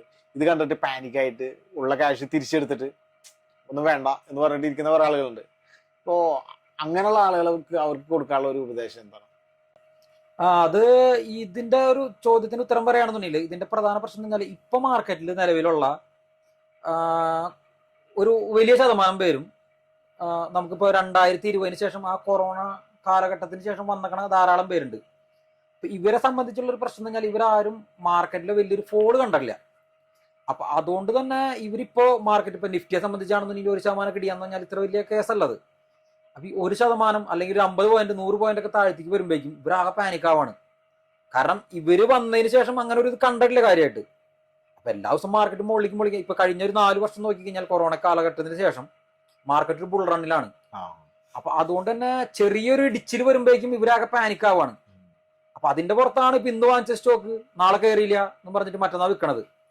ഞാൻ പറയുകയാണെന്നുണ്ടെങ്കിൽ അങ്ങനെ ഒരു നിങ്ങൾ പിക്ക് ചെയ്യുന്ന സ്റ്റോക്ക് ക്വാളിറ്റി ഉള്ളതാണെന്നുണ്ടെങ്കിൽ ഒരു ചെറിയൊരു ഇടിവൊക്കെ വരുമ്പോൾ അത് നിങ്ങൾ ആ സ്റ്റോക്കിൽ നിങ്ങൾ അത്രയ്ക്ക് കോൺഫിഡന്റ് ആണെന്നുണ്ടെങ്കിൽ നിങ്ങൾ ആ ഒരു ചെറിയ ഡിപ്പ് നിങ്ങൾ പരമാവധി യൂട്ടിലൈസ് ചെയ്യാനാണ് ശ്രദ്ധിക്കേണ്ടത്. ഉദാഹരണത്തിന് നിങ്ങൾക്ക് ആ സമയത്ത് ഒരു കുറച്ച് ഫണ്ട് നിങ്ങൾക്ക് അറേഞ്ച് ചെയ്യാൻ പറ്റി കഴിഞ്ഞാൽ, അത് അറേഞ്ച് ചെയ്യാന്ന് പറഞ്ഞാൽ പലിശക്ക് എടുത്തിട്ടോ അല്ലെങ്കിൽ കടം വാങ്ങിയിട്ടല്ല പറയുന്നത്, വേറെ ഏതെങ്കിലും രീതിയിൽ നിങ്ങളുടെ ബാങ്ക് അക്കൗണ്ടിനോ അല്ലെങ്കിൽ വേറെ ഏതെങ്കിലും രീതിയിൽ നിങ്ങൾക്ക് അറേഞ്ച് ചെയ്യാൻ പറ്റി കഴിഞ്ഞാൽ ആ ഡിപ്പ് നിങ്ങൾ യൂസ് ചെയ്യാം. ഇപ്പോ 100 രൂപയുടെ ഒരു സ്റ്റോക്ക് ആണെന്നുണ്ടെങ്കിൽ അത് ചിലപ്പോൾ 120 പോയിട്ട് ചിലപ്പോൾ നേരെ താഴത്തേക്ക് ഒരു 80 വരും. അപ്പൊ അതിന് നമ്മൾ ബേസിക് ആയിട്ട് അതിന്റെ ഒരു സപ്പോർട്ട് റെസിസ്റ്റൻസ് ഒക്കെ മനസ്സിലാക്കി വെക്കാം ഒരു സ്റ്റോക്കിന്റെ. അപ്പൊ നമ്മൾ ആ ഒരു സ്റ്റോക്കിന്റെ അടുത്ത് പഠിച്ചു കഴിഞ്ഞാൽ നമുക്കതൊരു കുറച്ച് പെട്ടെന്ന് തന്നെ മനസ്സിലാക്കാൻ പറ്റും. ഇന്ന പോയിന്റുകളിൽ എത്തുമ്പോൾ ആ സ്റ്റോക്ക് എങ്ങനെ മൂവ് ചെയ്യണമെന്ന് നമുക്ക് മനസ്സിലാക്കാൻ പറ്റും. ചിലപ്പോൾ അത് മാർക്കറ്റ് താഴത്തേക്ക് പോകുന്നതിന്റെ ഭാഗമായിട്ട് ചിലപ്പോൾ താഴത്തേക്ക് പോന്നേക്കാം. അപ്പൊ ആ സമയത്ത് നിങ്ങൾ വാങ്ങിച്ചു കഴിഞ്ഞാൽ ആ ഒരു വിലക്കുറവിനും കൂടി നിങ്ങൾക്ക് കിട്ടുകയാണ്. അപ്പൊ അതിപ്പോ 80-ൽ നിന്ന് 100-ൽ നിന്ന് 80-ലേക്ക് വന്ന സാധനം അവിടെ ചിലപ്പോൾ 70-ലേക്ക് വന്നിട്ട് ചിലപ്പോൾ 80, 90, 100 പിന്നെ അത് മുകളിലേക്ക് പോയേക്കാം. അപ്പൊ ആ സ്റ്റോക്കിൽ നമ്മൾ കോൺഫിഡന്റ് ആയിരിക്കണം എന്നുള്ളൊരു പ്രശ്നം മാത്രമേ ഉള്ളൂ അതിൽ. അപ്പൊ ആ ഡിപ്പ് നിങ്ങൾക്ക് യൂസ് ചെയ്യാൻ പറ്റും. ഇപ്പൊ നമ്മള് പിന്നെ മാർക്കറ്റിനെ പറ്റി പറയുകയാണെന്നുണ്ടെങ്കിൽ എന്നൊക്കെ മാർക്കറ്റ് താഴത്തേക്ക് ഒരു പരിധി കൂടുതൽ പോയിട്ടുണ്ടോ പിന്നീടുള്ള വർഷങ്ങളിൽ അത് മുകളിലേക്ക് പോകുന്നതാണ് നമ്മൾ കണ്ടേക്കണത്. ഇപ്പൊ ലാസ്റ്റ് നോക്കിക്കഴിഞ്ഞാൽ വന്നേക്കണ റഷ്യ ഉക്രൈൻ വാർ, അതിന് മുന്നേ വന്നേക്കണ കൊറോണ, അതിന് മുന്നേ ആണെന്നുണ്ടെങ്കിൽ 2008-ലെ ലീമാൻ കൊളാപ്സ്, ആ ടൈമിലൊക്കെ എന്ന് പറഞ്ഞാൽ മാർക്കറ്റ് താഴത്തേക്ക് പോകുന്നുണ്ടോ പിന്നീടുള്ള വർഷങ്ങളിൽ അതിന്റെ ഇരട്ടിയിൽ മുകളിലേക്ക് പോവുകയാണ് ചെയ്തേക്കുന്നത്. അപ്പൊ ഞാൻ പറയാന്ന് വെച്ചാൽ ആ ഒരു താഴത്തേക്ക് പോരുന്നുണ്ടെങ്കിൽ ആ ഇടിവിൽ നിങ്ങൾ പരിഭ്രാന്തനാകാതെ ആ ഒരു സിറ്റുവേഷൻ നിങ്ങൾ ഫലപ്രദമായി മാനേജ് ചെയ്ത് കഴിഞ്ഞാൽ നിങ്ങൾക്ക് അത് പിന്നീട് ഗുണം ചെയ്യും. അപ്പൊ ആ ഒരു രീതിയിലാണ് നമ്മൾ മാർക്കറ്റിനെ സമീപിക്കേണ്ടത്. അല്ലാതെ എല്ലാത്തിനും നമ്മൾ വെറുതെ പാനിക്കായിട്ട് കയ്യിലുള്ള മുഴുവൻ വിറ്റ് പോകേണ്ട ഒരു സാഹചര്യം ഇല്ല ഇന്ത്യൻ മാർക്കറ്റിനെ സംബന്ധിച്ച്. നമ്മളിപ്പോ സ്റ്റോക്ക് എക്സ്ചേഞ്ചിനെ പറ്റിയിട്ടും അതുപോലെ മ്യൂച്വൽ ഫണ്ടിനെ പറ്റിയിട്ടൊക്കെ ഇപ്പൊ സംസാരിച്ചു കഴിഞ്ഞു. ഇപ്പോൾ അധികം ആളുകളും ഇപ്പോൾ നമ്മൾ സ്റ്റോക്ക് എക്സ്ചേഞ്ചിനെ പറ്റിയൊക്കെ പറയുമ്പോൾ മെയിനായിട്ട് പറയുന്നത് ട്രേഡിങ് ചെയ്യാറുണ്ട് എന്ന് പറയുന്നത്. ട്രേഡിംഗ് എന്ന് പറയുന്ന സംഭവം എന്താണ്? അപ്പൊ ഈ ട്രേഡിങ് ഇൻവെസ്റ്റ്മെന്റ് ഇത് രണ്ടും തമ്മിൽ പറയുമ്പോൾ, കാരണം ട്രേഡിംഗ് എന്ന് പറയുന്നത് വേറൊരു കൺസെപ്റ്റ് ആണത്. അപ്പോ നമ്മളിപ്പോ സാധാരണഗതിയിൽ പറയാന്ന് വെച്ചാല് ഇൻവെസ്റ്റ്മെന്റ് എന്ന് പറയുന്നത് മാൻഡേറ്ററി ആണ്, എല്ലാവരും ചെയ്യേണ്ടതാണത്. എന്നാൽ ട്രേഡിംഗ് എന്ന് പറയുന്നത് ഓപ്ഷണലാണ്. അപ്പോൾ നമുക്കത് കാര്യങ്ങൾ പഠിച്ച് ചെയ്യാൻ പറ്റാവുന്ന ആളാണെന്നുണ്ടെങ്കിൽ നല്ലതാണത് ട്രേഡിംഗ് എന്ന് പറഞ്ഞു കഴിഞ്ഞാൽ. പക്ഷെ അത് എല്ലാവരും ചെയ്യണമെന്ന് ഞാൻ ഒരിക്കലും പറയില്ല. കാരണം അത് ഇത്തിരി കൂടി ഇൻവെസ്റ്റ്മെന്റിനെ അപേക്ഷിച്ച് ഇത്തിരി കൂടി റിസ്ക് കൂടിയ ഒരു മേഖല ആയതുകൊണ്ട് തന്നെ അത് ആ റിസ്ക് ഒക്കെ നിങ്ങൾക്ക് മാനേജ് ചെയ്യാൻ പറ്റും, കാര്യങ്ങൾ പഠിച്ച് മാനേജ് ചെയ്യാൻ പറ്റുന്നുണ്ടെങ്കിൽ നല്ലതാണ് ചെയ്യുന്നത്. അപ്പോൾ നമ്മൾ ട്രേഡിങ്ങിനെ കുറിച്ച് പറയാന്ന് പറഞ്ഞാൽ ഇനിയും ഒരു 3-4 എപ്പിസോഡ് നമ്മൾ ചിലപ്പോൾ ഇരിക്കേണ്ടി വരും. കാരണം അത് ഇത്തിരി കൂടി വലിയൊരു സബ്ജക്റ്റ് ആണത്. ബേസിക് ആയിട്ട് ഞാൻ എന്താണെന്ന് മാത്രം പറഞ്ഞിട്ട് പോകാം. ട്രേഡിംഗ് എന്നാൽ ഇപ്പോൾ നമ്മൾ സ്റ്റോക്ക് മാർക്കറ്റിൽ വരികയാണെന്നുണ്ടെങ്കിൽ 2 തരം ട്രേഡിംഗ് ഉണ്ട്. അതായത് സ്റ്റോക്കിൽ തന്നെ ഇൻട്രാഡേ എന്ന് പറഞ്ഞാൽ അതായത് ഒരു ദിവസം തന്നെ ചെയ്തും അവസാനിപ്പിച്ചും ചെയ്യുന്ന ഇൻട്രാഡേ ഉണ്ട്. അത് തന്നെ ഷോർട്ട് ടൈമും ലോങ് ടൈമും വേറെ ഉണ്ട്. അപ്പൊ ഇൻട്രാഡേ എന്നാണ് മെയിൻ ആയിട്ട് സ്റ്റോക്കിൽ വരുന്ന ട്രേഡിംഗ്. അതായത് നമ്മൾ കാലത്ത് ഇപ്പൊ മാർക്കറ്റിൽ 9:30 തുറന്നു കഴിഞ്ഞാൽ 9:15 തുറന്നു കഴിഞ്ഞാൽ അതിനുള്ളിൽ നമ്മൾ വാങ്ങുകയും വിൽക്കുകയും ചെയ്ത് അന്ന് വൈകുന്നേരം മാർക്കറ്റ് ക്ലോസ് ചെയ്യുന്നതിന് മുന്നേ അവസാനിപ്പിക്കുന്നതാണ് ഇൻട്രാഡേ എന്ന് പറയുന്നത്. സ്റ്റോക്കിൽ നമുക്ക് ചെയ്യാം. ഇനി ഇതിന്റെ തന്നെ ഇത്തിരി കൂടി അഡ്വാൻസ്ഡ് ആയിട്ടുള്ള പറഞ്ഞാൽ ഡെറിവേറ്റീവ് മേഖലയുണ്ട്. അതായത് F&O എന്ന് പറയും, ഫ്യൂച്ചർ ആൻഡ് ഓപ്ഷൻസ്. അത് ഇത്തിരിയും കൂടി റിസ്ക് കൂടുതലാണ് ഈ സ്റ്റോക്കിനെ അപേക്ഷിച്ച്. അപ്പോ ഇപ്പോഴത്തെ ഒരു പ്രശ്നം എന്ന് പറഞ്ഞാൽ പുതിയതായിട്ട് വരുന്ന ആൾക്കാർ മുഴുവൻ കാര്യങ്ങൾ പഠിച്ച് സ്റ്റോക്ക് സാധാരണഗതിയിൽ ഇപ്പൊ നമ്മൾക്ക് 1-ാം ക്ലാസ്സും 2-ാം ക്ലാസ്സും 3-ാം ക്ലാസ്സും കഴിഞ്ഞിട്ട് വേണം 10-ലേക്കൊക്കെ എത്തണമെങ്കിൽ. പക്ഷെ ഇപ്പൊ ഉള്ള ഒരു പ്രശ്നം എന്ന് പറഞ്ഞാൽ നേരെ 10-ാം ക്ലാസ്സിലേക്കാണ് ആൾക്കാർ അഡ്മിഷൻ എടുക്കുന്നത്. അപ്പൊ അതിൻ്റെതായ കുറച്ച് പ്രശ്നങ്ങളുണ്ട്. അപ്പൊ ഞാൻ പറയുകയാണെന്നില്ല, അതിലേക്കൊന്നും പോകാതെ നമ്മൾ നോർമൽ ഇപ്പൊ റിസ്ക് കുറച്ച് നമുക്ക് ചെയ്യാൻ പറ്റാവുന്ന മാർഗങ്ങൾ നമ്മുടെ മുന്നിലുണ്ട്. സ്റ്റോക്ക് അതിലിപ്പോ ഷോർട്ട് ടൈം ആയിട്ട് ചെയ്യാൻ പറ്റാവുന്ന സ്വിംഗ് ട്രേഡുകൾ ഉണ്ട്. ഇപ്പോ ലോങ് ടൈമിലേക്ക് നമുക്ക് വെൽത്ത് ക്രിയേഷന് വേണ്ടി ചെയ്യാൻ പറ്റാവുന്ന ട്രേഡുകളുണ്ട്. അപ്പൊ അതൊക്കെ ചെയ്യുന്നതായിരിക്കും ഇത്തിരി കൂടി നല്ലത്. മറ്റേത് എന്ന് പറഞ്ഞാൽ ഇത്തിരി കൂടി ഒരു എന്താ പറയുക, ഇരുതല മുറിച്ചുള്ള വാളെന്ന് പറയും. സൂക്ഷിച്ച് ഉപയോഗിച്ചില്ലെങ്കിൽ ചിലപ്പോൾ നമ്മളൊക്കെ തന്നെ വെട്ടേക്കാം. അപ്പൊ അതുകൊണ്ട് അത് ഇത്തിരി കൂടി ശ്രദ്ധിച്ച് ചെയ്യേണ്ടതാണ്. പക്ഷെ നിർഭാഗ്യവശാലോ ഭാഗ്യവശാലോ പുതിയതായിട്ട് വരുന്നതിലൊരു 80% ആൾക്കാരും അതിലേക്കാണ് നേരിട്ട് തന്നെ ചെല്ലണത്, എത്തിപ്പെടുന്നത്. അപ്പൊ അതൊരു പ്രശ്നമാണത്. ഒരുപാട് സന്തോഷമുണ്ട് ഇങ്ങനെ ഒരു സെഷൻ ജസ്റ്റ് റൈറ്റ് മീഡിയക്ക് വേണ്ടി തന്നതിന്. ഒരുപാട് ഇൻഫർമേഷൻസ് ചാറ്റ് ജസ്റ്റ് റൈറ്റിന്റെ പ്രേക്ഷകരായിട്ട് പങ്കുവെക്കാൻ സാധിച്ചു. ഒരുപാട് നല്ല ചാരിതാർത്ഥ്യമാണ്. ഐം ഷുവർ ആണ് it will be A good guidance four A beginner. അപ്പോൾ നമ്മുടെ ചാറ്റ് ജസ്റ്റ് റൈറ്റിന്റെ ക്രൂസിന്റെ ഭാഗത്തു നിന്നും അതുപോലെ നമ്മുടെ കൂട്ടുകാരുടെ ഭാഗത്തു നിന്നുള്ള നന്ദി അറിയിക്കണം.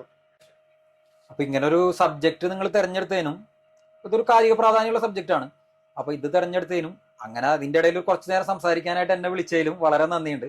അപ്പോ ഇങ്ങനൊരു സബ്ജക്ട് തിരഞ്ഞെടുത്ത ജസ്റ്റ് റൈറ്റ് മീഡിയയോടുള്ള നന്ദി ഞാൻ ഈ അവസരത്തിൽ അറിയിക്കുകയാണ്.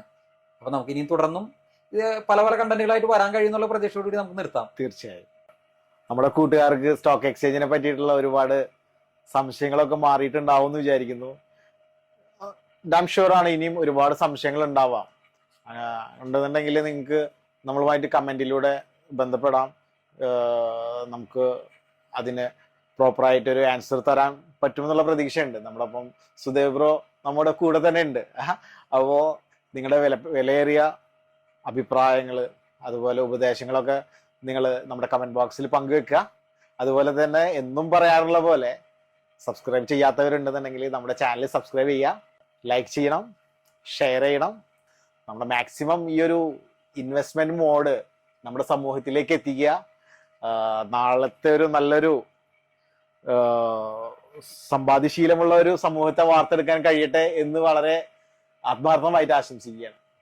പുതിയൊരു താരവുമായി ചാറ്റ് ജസ്റ്റ് റൈറ്റ് മീഡിയ നിങ്ങളിലേക്ക് എത്തുന്നത് വരെ താൽക്കാലിക ബൈ ബൈ. ക്യാമറമാൻ ഫിറോസ് ഫ്ലെയറിനോടൊപ്പം ഫൈസൽ ഫൈസി. Thank U.